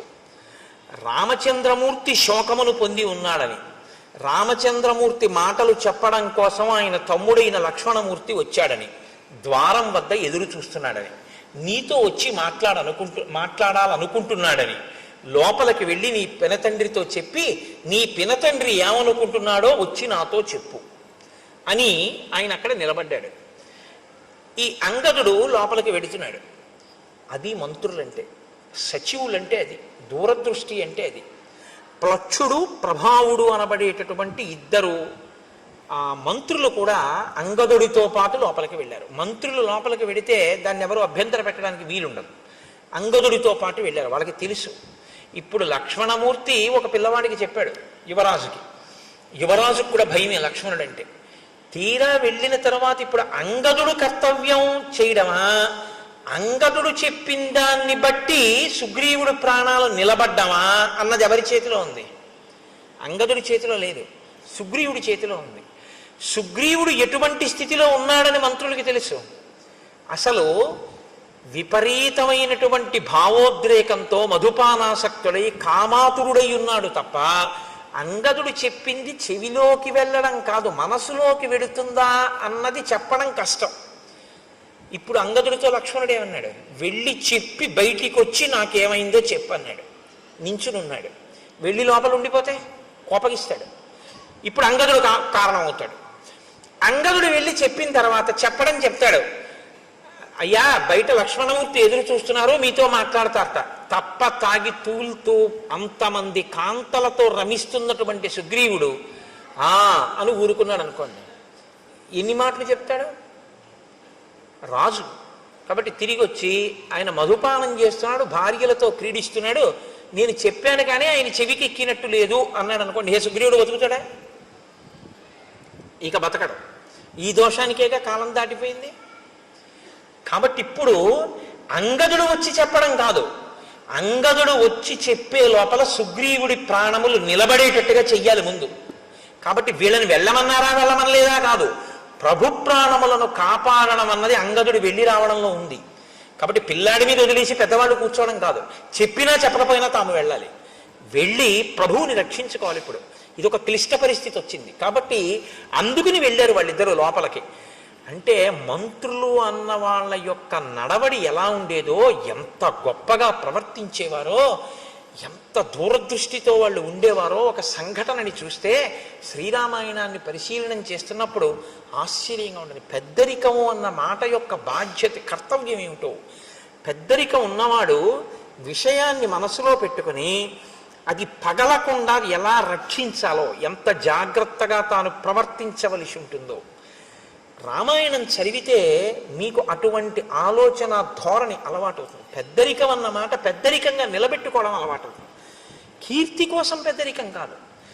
ఏరా ఇంతసేపు అయింది, నువ్వు నమస్కారం పెడతావో లేదో అని చూస్తున్నాను, నేనెందుకు కనపడతాను రా అండం కాదు పెద్దరికం అంటే. వస్తున్న ఇబ్బందుల్ని కడుపులో పెట్టుకుని అవి పగలకుండా రక్షించగలిగినటువంటి నైపుణ్యంతో ప్రవర్తించగలగడం పెద్దరికం. అది నీకుండాలి. అంతేగాని పెళ్లిలో మనం చూస్తుంటాం, కొంతమంది కాలు మీద కాలేసి కూర్చుంటారు. ఏ మనవడి వరసవాడో ముని మనవడి వరసవాడో అలా వెళ్తుంటాడు. వీళ్ళు పలకరించరు. అంటే వీళ్ళు పలకరిస్తే వీళ్ళ మర్యాద పోయినట్టు. పాపం ఆ పిల్లాడు ఏదో అటు ఇటు తిరిగి అందరినీ పలకరించి ఒక గంట పైకి మీ తాతగారు అదిగోరా అంటారు. వచ్చి తాతయ్య నేను ఇదిగో ఇప్పుడే వచ్చాను తాతయ్య బాగున్నావా అంటాడు. చూస్తున్నాను రా 11ంటికి వచ్చావు 1 గంట అయింది తాత ఇప్పుడు కనపడ్డాడు నీకంటాడు. నువ్వు చూసావుగా నువ్వెందుకు వెళ్ళి పలకరించావు? కాల్సనా నీ పెద్దరికం? మనవణ్ణి చూసి నువ్వు వెళ్ళి పలకరించలేవు? ఏమిటి నీ పెద్దరికం? నీకు నమస్కారం చేయాలని నువ్వు అనుకుంటే రోడ్డు పక్క పెరిగిన చింత చెట్టుకి నమస్కారం చేయాలి, నీకన్నా ముందు పుట్టింది అది. వయస్సు వల్ల కాదు పరిణితి, జ్ఞానము వలన పరిణితి, నీ ప్రవర్తన వలన పరిణితి. అన్ని వేళలా వయస్సుతో పెద్దరికాన్ని గౌరవించడం కూడా చాలా కష్టంగా ఉంటుంది. ఆ పరిణితిని సంతరించుకోకపోతే ఆ పెద్దరికాన్ని భరించడం కష్టం. కాబట్టి పెద్దరికం వయస్సుతో పాటు అనుభవాన్ని పెంచుకోవాలంటే ఒక్కటే రామాయణం చదువుకోవడమే. రామాయణం బాగా చదువుకుంటే ఇలా ఉండాలన్నమాట అని బాగా అర్థమవుతుంది. ఎక్కడ ఏ పరిస్థితి ఉందో అక్కడ తాను చొరవ తీసుకుని వెళ్ళి నాన్న ఇలా కాదు ఇలా చెయ్యి అని చక్కగా చెప్పి కార్యం బాగా జరిగేటట్టు చేసి నా పెద్దరికం నిలబడింది చక్కగా చేయించేశాను కదా అని పొగట్ట కోసం ఆశించకుండా నువ్వు వెళ్ళిపోతావు అంతే సంతోషంగా. అది పెద్దరికం అన్న మాటకు అర్థం తప్ప నాకేమిస్తారు దీనివల్ల, నాకేమొస్తుంది ప్రయోజనం దీనివల్ల, ఇక్కడ నా పెద్దరికం గుర్తించారా లేదా. కొంతమంది చూడండి చాలా ఆశ్చర్యంగా ఉంటుంది. బ్రహ్మస్థానంలో ఒక ఆయన కూర్చుంటాడు, ఆయనకి తెలియదండి వైదిక మార్గం, ఆయన చేయిస్తాడు. కాదు ఆవిడ ప్రత్యేకం ఓ చిన్న చాపం ఒకేసుక అక్కడ కూర్చుంటుంది. కూర్చుని మా ఇంట్లో అది అలవాట్లేదు అది వద్దంటుంది. అదేమిటమ్మా వేదప్రోక్తం అమ్మా ఇది చెయ్యాలి, మాకు అలవాట్లేదు వీలు లేదంటుంది. ఏం తెలుసు, ఏం తెలియదు, ఏం తెలియకపోయినా ఎందుకు అలా అంటాం అంటే పెద్దరికం. అలా చేయిస్తే తన పెద్దరికం నిలబడిందని ఓ సంతోషం. ఇప్పుడు అది చెప్పి కొంచెం అలా కుదరదులేమ్మా నువ్వు ఊరుకో అమ్మా చేయని అన్నారనుకోండి, ఇంకా నేను ఎందుకని పెట్టేసే చేసుకుంటుంది ఆవిడ. అదేమిటి పెళ్ళింట్లో నేను అలా చెయ్యొచ్చా, ఇదేమి పెద్దరికం అని ఉండదు. మీరు జాగ్రత్తగా గమనించండి, నేను ఎవరి మీద ఆక్రోశంతో మాట్లాడటం లేదు. పెద్దరికం అన్నది దేనికి పనికి రావాలంటే తనకన్నా వెనక పుట్టిన వాళ్ళ సంతోషానికి పనికి రావాలి. తనకన్నా వెనక పుట్టిన వాళ్ళందరినీ ఏడిపించడానికి పనికి వచ్చిన పెద్దరికం కాల్చనా దేనికండి అది? అలా ఉండకూడదు, తప్పది. నేను రామాయణం చెప్తూ అలాగే చెప్పగలను, ఇంకోలా చెప్పడం నా చేత కాదు. ఒకవేళ నేను చెప్పింది అంత బాగుండకపోతే నేను నన్ను క్షమించాను. కాబట్టి ఇప్పుడు అంగదుడు లోపలికి వెళ్ళాడు, ఆయనతో పాటు మంత్రులు కూడా వెళ్ళారు. ఇప్పుడు వెళ్ళినటువంటి అంగదుడు సుగ్రీవుని యొక్క కాళ్ళకి నమస్కారం చేశాడు, తారకాళ్ళకి నమస్కారం చేశాడు, రుమకాళ్ళకి నమస్కారం చేశాడు. అంటే ఇద్దరు భార్యలతోటి శయనాగారంలో బాగా మధువు సేవించి తానుండడం కాదు, ఆయన భార్యలు కూడా సేవించి ఉన్నారు, ఆ స్థితిలో ఉన్నారు. అటువంటి చోట ఒక కొడుకు వెళ్ళి నమస్కారం పెట్టి మాట్లాడడానికే చాలా ఇబ్బందిగా ఉంటుంది. మీరు ఆలోచించండి.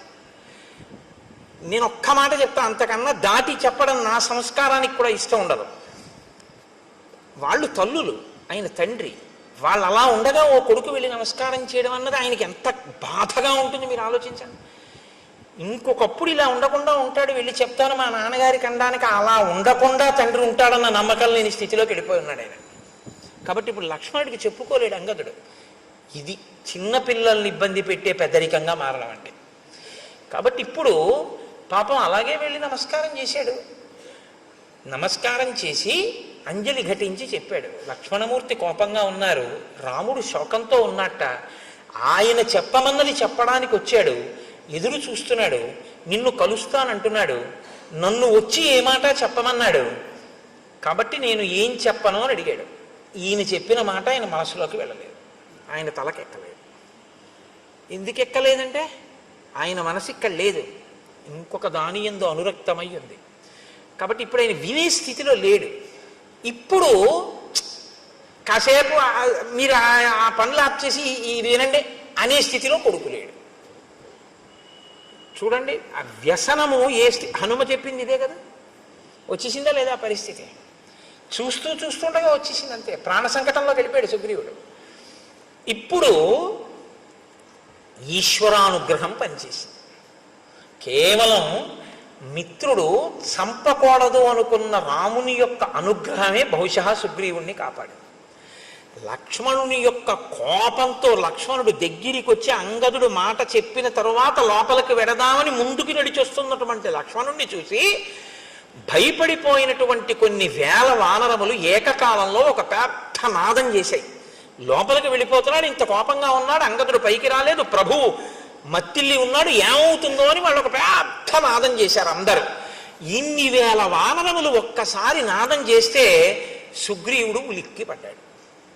అంటే ఆయన ఎంత తాగి ఉన్నాడో, ఎంత మత్తులో ఉన్నాడో మీరు ఆలోచించారు. ఇప్పుడు ఆయన ఉలిక్కి పడి సచివుల్ని పిలిచాడు. అందుకొచ్చారు ఆ ప్లక్షుడు ప్రభావుడు. వెంటనే మంత్రుల దగ్గరికి వచ్చారు. అన్నాడు, ఎందుకు అలా అరుస్తున్నారు వానరులు అని అడిగాడు. అప్పుడు వాళ్ళు చెప్పారు, ఎందుకు అరుస్తున్నారు ఏమిటి?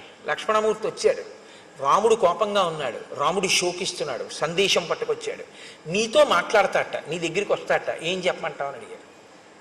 అడిగితే ఇప్పుడు అన్నాడు, సర్వదా సుకరం మిత్రం దుష్కరం పరిపాలనం అనిత్యత్వాచ్చ చిత్తానాం ప్రీతిరల్పేపి భిద్యతే. నేను రాముని పట్ల ఏ అపచారము చేయలేదు, రాముడి పట్ల ఒక్క మాట తప్పుగా మాట్లాడలేదు.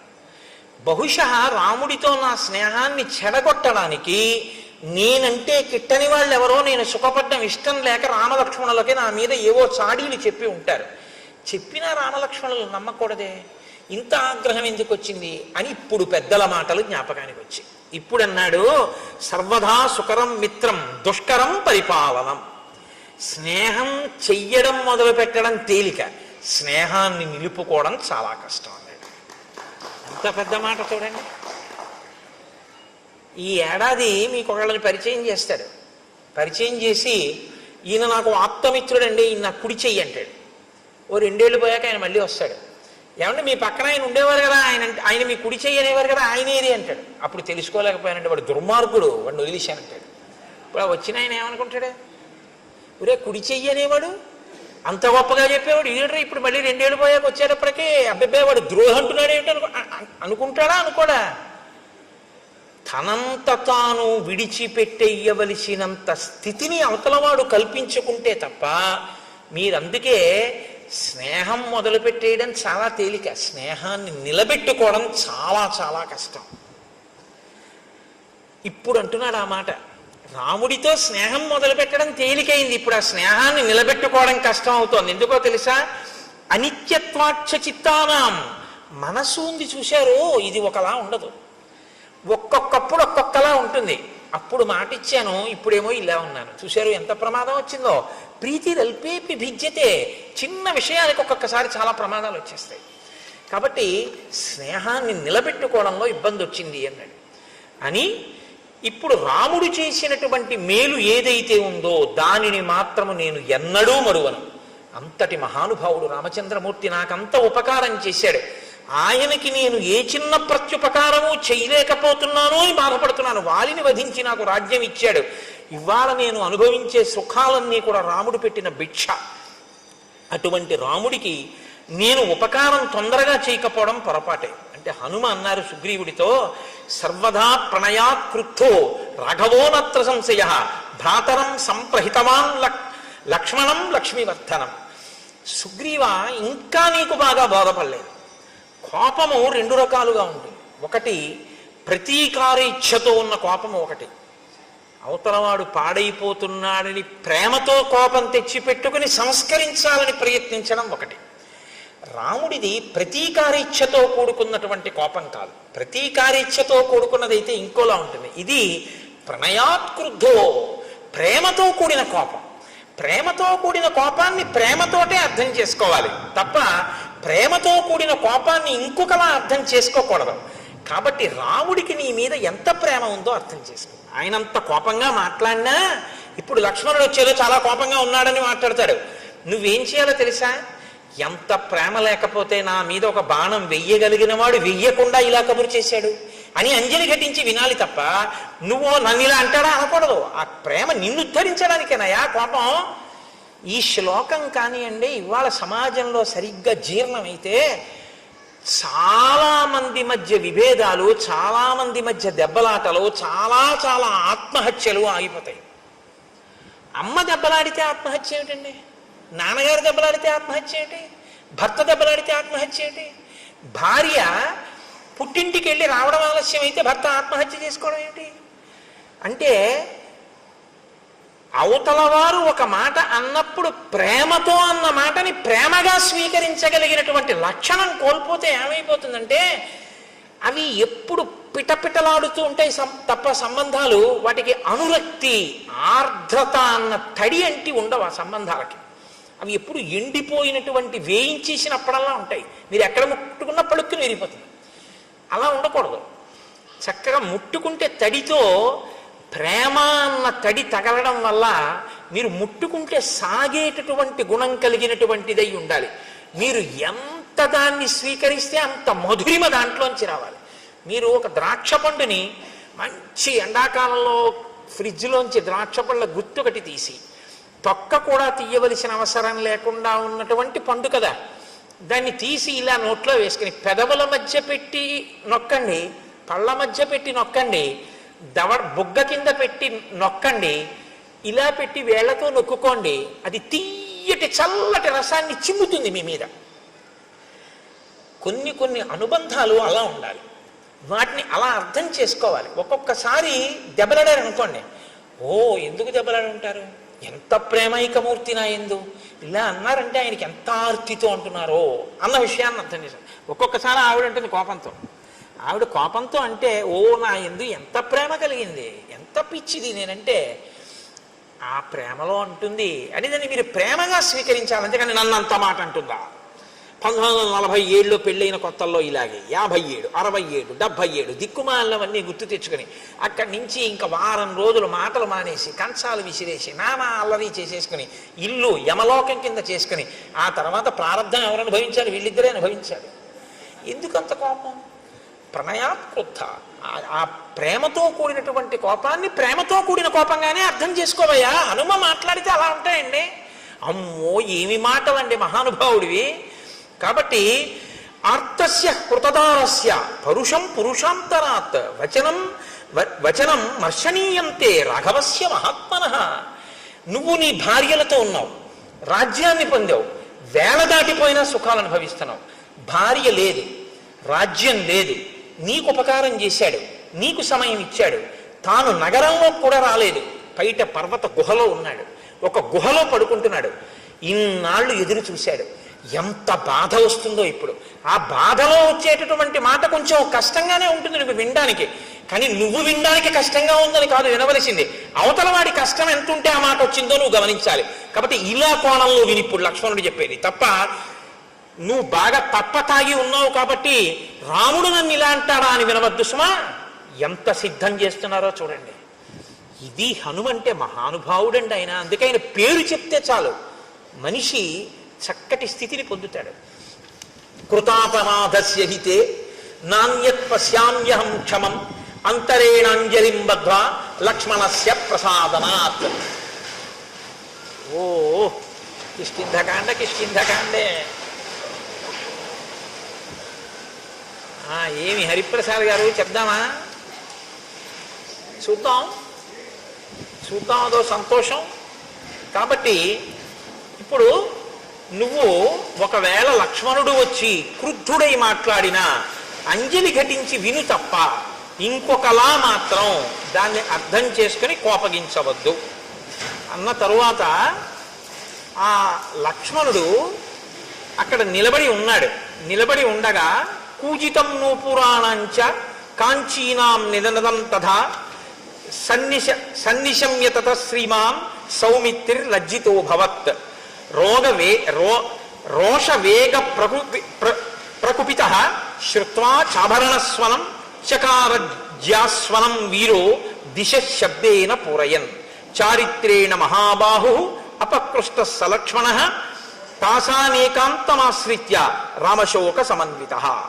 ఆయన అక్కడ నిలబడి ఉండగా లక్ష్మణమూర్తి లోపల స్త్రీల ఆభరణములు అంటే వాళ్ళు పెట్టుకున్నటువంటి వడ్డానములు, పెట్టుకున్నటువంటి కంకణముల యొక్క ధ్వనులు వినపడ్డాయి. ఆయన స్త్రీలు రాజుతో సంతోషంగా ఏకాంతంగా తిరుగుతూ ఉండగా నేను ఇక్కడ దగ్గరగా తిరగకూడదు అని సిగ్గు చెందినవాడై పక్కకి వెళ్ళాడు. అది ఆయన చారిత్రం, ఆయన నడవడటువంటిది. కానీ వెంటనే జ్ఞాపకానికి వచ్చింది, మా అన్నయ్య అంత బాధపడుతున్నాడు, ఈ సుగ్రీవుడు ఇక్కడ ఇలా సుఖిస్తున్నాడు. ఆయనకి బాధ కలిగి వెంటనే పిడుగు పడితే ఎటువంటి ధనుస్తుందో, మేఘం ఒక్కసారి గర్జిస్తే ఎటువంటి ధనుస్తుందో అలా టంకారం చేశాడు. చేసేటప్పటికి లోపల ఉన్నటువంటి సుగ్రీవుడు అదిరిపోయాడు. అదిరిపోయి ఆసనం మీద ఉన్నవాడు ఉన్నట్టుగా ఒక్కసారి లేచి నిలబడ్డాడు. నిలబడి తారని పిలిచి అన్నాడు, తారా, ఇంత ఆగ్రహంతో ఉన్నటువంటి లక్ష్మణుడికి నేను ఎదురుపడి మాట్లాడడం కష్టం. నేనున్న పరిస్థితిలో లక్ష్మణుడితో మాట్లాడలేను. కానీ రామలక్ష్మణులు గొప్ప చారిత్రం ఉన్నవారు. నీవు వెళ్ళి ఎదురుగుండా నిలబడి మాట్లాడితే నువ్వు ఏ స్థితిలో ఉన్నా సరే ఆడదాన్ని చూసేటప్పటికీ కోపాన్ని వదిలిపెట్టేస్తావు. కాబట్టి నువ్వు వెళ్ళి మాట్లాడు. నువ్వు మాట్లాడడంలో సమర్థురాలివి. నాతో మాట్లాడడానికి వీలైనంత రీతిలో లక్ష్మణుడి కోపం తగ్గిపోయిన తర్వాత నేను వచ్చి మాట్లాడతానన్నాడు. ఇప్పుడు తార లక్ష్మణుడి దగ్గరికి వెళ్ళింది. ఎలా వెళ్ళింది? అది తార గొప్పతనం అండి. కిష్కింధకాండలో ఒక మెరుపు తార. సాప్రస్కలంతి మదవిహ్వలాక్షి ప్రలంబకాంచి గుణహేమ సూత్ర సలక్ష్మణ లక్ష్మణ సన్నిధానం జగామతారా నమితాంగ యష్టి. ఆమె వడ్డాణం వేలాడిపోతోంది, అంటే పెట్టుకుని లేదు. ఆమె మెడలో వేసుకున్నటువంటి హారములన్నీ కూడా పెట్టుకున్న కొక్కెములు జారిపోయి ఊడిపోయి ఉన్నాయి. ఆవిడ బాగా మధువు సేవించి ఉంది. కనుగుడ్లు తిరుగుడు పడి ఉన్నాయి. అంటే ఆమె శరీరం మీద ఉండవలసినటువంటివి ఏవీ సరిగ్గా లేవు. ఆమె అలాగే లేచి నిలబడి స్థిమితంగా నడవలేక తూలుతూ లక్ష్మణమూర్తి దగ్గరికి వచ్చింది.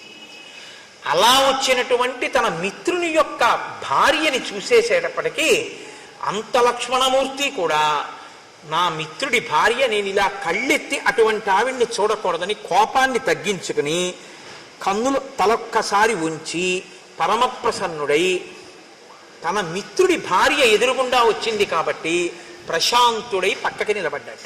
ఇప్పుడు తారంది, కిం కోపమూలం మనుజేంద్రపుత్ర కస్తేన సంతిష్టతి వాగ్మిదేశే కశుష్క వృక్షం వనమాపతంతం దావాగ్నిమాసీదతి నిర్విశంక. లక్ష్మణ, ఏమి అలా అక్కడ నిలబడిపోయావు? ఎండిపోయినటువంటి చెట్లతో కూడినటువంటి వనంలో దావాగ్ని ప్రవేశిస్తే అటువంటి దావాగ్నితో కూడుకున్నటువంటి పెద్ద అగ్నిహోత్రం ఎండిపోయిన చెట్లని కాల్చుకుంటూ వస్తుంటే ధైర్యంగా దానికి ఎదురు వెళ్ళిన వాడు ఎవరు? ఎవరు నీకు అపకారం చేశారు? కిమయం కామవృత్తస్తే లుప్త ధర్మార్థ సంగ్రహ భర్త భర్తృహితే యుక్తే నచైనం అవబుధ్యసే. లక్ష్మణమూర్తి అన్నారు, నీ భర్త ధర్మార్థ కామముల యొక్క సమన్వయాన్ని మర్చిపోయి కామోపభోగమునందు అనురక్తి కలిగి చెయ్యవలసిన కర్తవ్యాన్ని విడిచిపెట్టేసి ప్రమాదాన్ని కొని తెచ్చుకుంటున్నటువంటి విషయం నీకు తెలియదా తారా? నచింతయతి రాజ్యార్థం నాస్మాన్ శోకపరాయణాన్ సామాత్య పరిషత్ తారే కామమేవోపసేవతే. ఆయన రాజ్యాన్ని పట్టించుకోవట్లేదు, మంత్రుల్ని పట్టించుకోవట్లేదు, మంత్రులకి దర్శనమివ్వట్లేదు, కేవలం కామాన్ని సేవిస్తున్నాడు. అలా ఉండడం తప్పు కాదా? సమాసాంశ్చతుర కృత్వా ప్రమాణం ప్లవగేశ్వర వ్యతీంతాంస్తాన్ మదవ్యగ్రో విహరన్నావబుధ్యతే. ఆయన ప్రత్యుపకారం చేస్తాను అని రామచంద్రమూర్తికి మాట ఇచ్చి రాముడి వలన ఉపకారం పొంది సమాసాం చతుర 4 నెలలు అయిపోయినా కుత్వా ప్రమాణం ప్లవగేశ్వర చేసినటువంటి మాట మరిచిపోయి వ్యతీతాంస్తాన్ మదవ్యగ్రో మదం చేత తాను చెప్పినటువంటి మాట తప్పిపోయి ఇలా తిరుగుతుండడం తప్పు కాదా? అంటే తారంది, నకోపకాల క్షితిపాలపుత్ర నచాతి కోప స్వజనీ విధేయ తదర్థకామస్య జనస్య తస్య ప్రమాదమప్యర్కసి వీరసోఢుం. నాయనా లక్ష్మణ, నువ్వు కోపించవలసినటువంటి సమయం ఇది కాదు. 2, నీ వారి యందు నువ్వు కోపం పెట్టుకోవచ్చా? నీ స్వజనుడయా సుగ్రీవుడు, తప్పు చేస్తే నువ్వు దిద్దాలి, అంతేకాని నువ్వు ఆయన మీద కోపం పెట్టుకోవడం ఏమిటి? కాబట్టి నువ్వు ఈ కోపాన్ని వెంటనే విడిచిపెట్టేటటువంటి ప్రయత్నం చెయ్యి. పైగా సుగ్రీవుడు కామాన్ని అనుభవిస్తూనే నీ కార్యాన్ని సాధించడానికి కావలసినటువంటి ప్రయత్నం చేస్తున్నాడు. సైన్యాన్ని పిలిపించడానికి నీలుడికి ఆదేశం ఇచ్చి ఉన్నాడు. ఈ మాట చెప్పారు కాబట్టి లక్ష్మణమూర్తి ఆగారు. హనుమ ఆనాడు వచ్చి ఎంత రక్షించారో చూడండి. కాబట్టి అధిక గుణములు కలిగినటువంటి వాడు ఎప్పుడూ కూడా తక్కువ గుణములు కలిగినటువంటి వాడిని క్షమించగలిగినటువంటి వాడై ఉండాలి. అంతేగాని అధిక గుణములు కలిగినటువంటి వాడు నీచమైన గుణములున్న వాడి పట్ల క్రోధంతో ఉంటే దానివల్ల ఉపకారం ఏముంటుంది? కాబట్టి నీ కోపాన్ని నిగ్రహించుకో. జానామి రోషం హరివీరబంధో జానామి కార్యస్య చ కాలసంగం జానామి కార్యం తయ్యత్కృతం నః తచ్చాపి జానామి యదత్ర కార్యం. చేసినటువంటి పని ఏమిటో నాకు తెలుసు, చెయ్యనటువంటి పని ఏమిటో నాకు తెలుసు, వేళ మించిపోయిందని నాకు తెలుసు, ఇప్పుడు చెయ్యవలసినటువంటి మహోపకారం ఏమిటో కూడా నాకు తెలుసు. తం కామవృత్తం మమ సన్నికృష్టం కామాభియోగాచ్చ నివృత్తలజ్జం క్షమస్వ తావత్ పరవీరహంత తద్భ్రాతరం వానరవంశనాథం. నాయన, విశేషమైనటువంటి కామంచేత సిగ్గు అనేటటువంటి మాట విడిచిపెట్టి భోగం అనుభవిస్తూ సుగ్రీవుడు ఇప్పుడు నా దగ్గరే ఉన్నాడు లోపల మందిరంలో. అటువంటి సుగ్రీవుణ్ణి నీ సోదరుడిగా భావించి నువ్వు క్షమించవలసింది. మహర్షయో ధర్మ తపోభికామాః కామానుకామాః ప్రతిబద్ధమోహాః అయం ప్రకృత్యా చపలః కపిస్తు కథం నన సజ్జేత సుఖేషు రాజా. ఇంతకాలం ఎక్కడో పర్వత శిఖరాల మీద తిరిగాడు, సుఖం అంటే ఏమిటో తెలియదు. ఇంతకాలానికి రాజ్యము భార్య దొరికాయి కాబట్టి కామంలో అన్నిటినీ మరిచిపోయాడు. కాబట్టి నాయన, నీవు ఈ విషయాన్ని దృష్టిలో పెట్టుకొని, సుగ్రీవుడు నీకు దాసానుదాసుడు, ఆయన అవసరమైతే దేన్నైనా మీకోసం విడిచిపెట్టేస్తాడు. తదాగచ్చ మహాబాహో చారిత్రం రక్షితం తయా అచ్చలం మిత్రభావేన సతాం దారావలోకనం. లోపలికొచ్చి సుగ్రీవుణ్ణి చూడు. సుగ్రీవుణ్ణి నువ్వు చూడడానికి అభ్యంతరం ఏంటి? ఆయన భార్యలతో కూడి ఉండగా లోపలికి అలా వస్తానంటావా? మిత్రుడైనటువంటి వాడు, మంచి నడవడి కలిగినటువంటి వాడు, భార్యాసహితుడైన మిత్రుణ్ణి చూడడానికి లోపలికి వచ్చినా ఏమీ దోషం లేదు. లోపలికి రమ్మని వెళ్ళాడు లక్ష్మణమూర్తి. రుమని ఒక తొడ మీద కూర్చోపెట్టుకుని చుట్టూ వానరకాంతలతో కామోపభోగాన్ని అనుభవిస్తూ కనుగుడ్లు తిరుగుడు పడుతూ బాగా మధుపానాసక్తుడై హారములు చెదిరిపోయి ఉన్నాడు ఆ సుగ్రీవుడు. లక్ష్మణమూర్తిని చూడగానే ఒక్కసారి ఎగిరి ఆ పైనుంచి కిందకి దూకాడు. ఆసనం మించి నిలబడ్డాడు. నిలబడితే లక్ష్మణమూర్తి అంటారు, లక్ష్మణమూర్తి యొక్క ఆగ్రహం ఎలా ఉందో వాతావరణం కూడా అలాగే ఉంది. కాబట్టి ఎస్తు రాజాస్థితో ధర్మే మిత్రాణం ఉపకారిణం విద్యా ప్రతిజ్ఞాం కురితే కోన్ నృశంసతర స్తత. మిత్రుడికి ఉపకారం చేస్తాను అని చెప్పి ఆ మాట మరిచిపోయినటువంటి వాణ్ణి క్రూరుడు అని పిలుస్తారు. శతం అశ్వానృతే హంతి సహస్రంతు గవానృతే ఆత్మానం స్వజనం హంతి పురుషానృతే. ఒక గోవునిస్తానని ఇవ్వని వాడు ఒక గుర్రాన్ని ఇస్తానని ఇవ్వకపోతే 100 గుర్రాల్ని చంపేసినట్టు, ఒక గోవునిస్తానని ఇవ్వకపోతే 1000 గోవుల్ని చంపినట్టు. మనుష్యుడికి ఒక ఉపకారం చేస్తానని చెయ్యకపోతే వాడు తన బంధువుల్ని చంపి తనని తాను చంపుకున్నట్టు. కాబట్టి మాట ఇచ్చి తప్పిన వాడికి ఎప్పుడూ ప్రాయశ్చిత్తం లేదు. బ్రహ్మగారు చెప్పారు ఒకనాడు, సుగ్రీవ బ్రహ్మగ్నే చ సురాపే చ చోరే భగ్న వ్రతే తథా నిష్కృతార్ విహితా సిద్భి కృతజ్ఞే నాస్తి నిష్కృతి. బ్రహ్మహత్య చేసిన వాడికి, సురాపానం చేసిన వాడికి, దొంగతనం చేసిన వాడికి, వ్రతం చేస్తానని చెయ్యని వాడికి నిష్కృతుంది. కానీ కృతజ్ఞుడై చేసిన ఉపకారం మరిచిపోయిన వాడికి మాత్రం ఒక్క నాటికి ప్రాయశ్చిత్తం లేదు. కాబట్టి ఈ గ్రామ్య భోగాన్ని అనుభవించడం మానేసి చెయ్యవలసిన ఉపకారాన్ని చెయ్యి. లేకపోతే వాలి వెళ్ళిన మార్గం మూసుకుపోలేదని గుర్తుంచుకో. రాముడు చెప్పాడు ఈ మాట అని చెప్తే, తారా మహాతల్లండి, ఆవిడ వెంటనే లేచింది. నాయన, నువ్వంత కోపంగా మాట్లాడకూడదు. ఎందుకో తెలుసా? ఒక్కటే కారణం, రాముని వలననే ఈ రాజ్యం కలిగింది, రాముని వలనే ఈ సుఖం కలిగింది. సుగ్రీవుడికి ఆ విషయం తెలుసు. కానీ ఎక్కడ మిలిక పెట్టిందో చూడండి. అంత మధుపానాసక్త అయ్యున్నా, అంత భర్తతో భోగింపబడుతూ కనుగుడ్లు తిరుగుడు పడుతూ తను బయటికొచ్చినా లక్ష్మణుడు ఇంకా మళ్ళీ ఇంకొక మాట మాట్లాడకుండా ఉండడం కోసం ఎక్కడ బంధనం వేయాలో అక్కడ వేసేసిందంతే. వేసేసేటప్పటికి ఇంత లక్ష్మణమూర్తి ఇక మాట్లాడడం కుదరలేదు. ఆవిడంది, నాయన నువ్వు ఇవాళ ఈ మాట అంటున్నావు, కానీ ఒక్క మాట గుర్తుపెట్టుకో, సహిప్రాప్తం నజానీతే కాలం కాల విదాంబరానికి దానికి లొంగిపోయి మాట మరిచిపోతే అది పెద్ద విశేషమా? కాబట్టి దాని గురించి నువ్వు అంత మనసులో పెట్టుకోకూడదు, క్షమించు. ఇప్పుడు లక్ష్మణుడు ఇంకో మాట అన్నాడు అనుకోండి, విశ్వామిత్రుడి మీద మాట పెరుగుతుంది. తన గురువుని తాను అవమానింపజేసుకోవచ్చా? విశ్వామిత్రుడు అంతటి వాడు లొంగిపోయాడు అంది. అందుకని మీరు రాముడి దగ్గర నిల్చోండి. కాబట్టి ఆయన ఏవి బెంగ పెట్టుకోవద్దు నాయన, కార్యం జరుగుతుంది, విడిచిపెట్టు. అప్పుడు లక్ష్మణమూర్తి చెప్పినటువంటి మాటలకి సుగ్రీవుడు ఆ తార చెప్పిన మాటలకి లక్ష్మణమూర్తి శాంతించారు. సుగ్రీవుడు లేచి నిలబడి, నాది పొరపాటైపోయింది, నా తప్పు మన్నించు, నేను తప్పకుండా ఉపకారం చేస్తాను. నా ఐశ్వర్యము ప్రాణస్థా శ్రీశ్చ కీర్తిశ్చ కపిరాజ్యంచ శాశ్వతం రామ ప్రసాదాత్ సౌమిత్రే పునఃప్రాప్తం ఇదం మయా. ఇవన్నీ నాకు రాముడి వల్ల వచ్చినవి. కాబట్టి ఆయనకి నేను ఉపకారం చెయ్యడమా? ఆయన వెనక వస్తే చాలు, కార్యాలన్నీ నడిచిపోతాయి. ఆయనే ఈ 3 లోకములను శాసించగలడు. ఒక బాణంతో 7 సాలవృక్షములను, పర్వత శిఖరమును, పాతాళాన్ని కొట్టినవాడు రావణుణ్ణి కొట్టలేడా? ఏదో నాకు కీర్తినివ్వడానికి వెంట రమ్మంటున్నాడు, తప్పకుండా వస్తాను, ఉపకారం చేస్తానన్నాడు. హనుమని పిలిచారు, దశ దిశల నుంచి వానరముల్ని పిలవమన్నారు.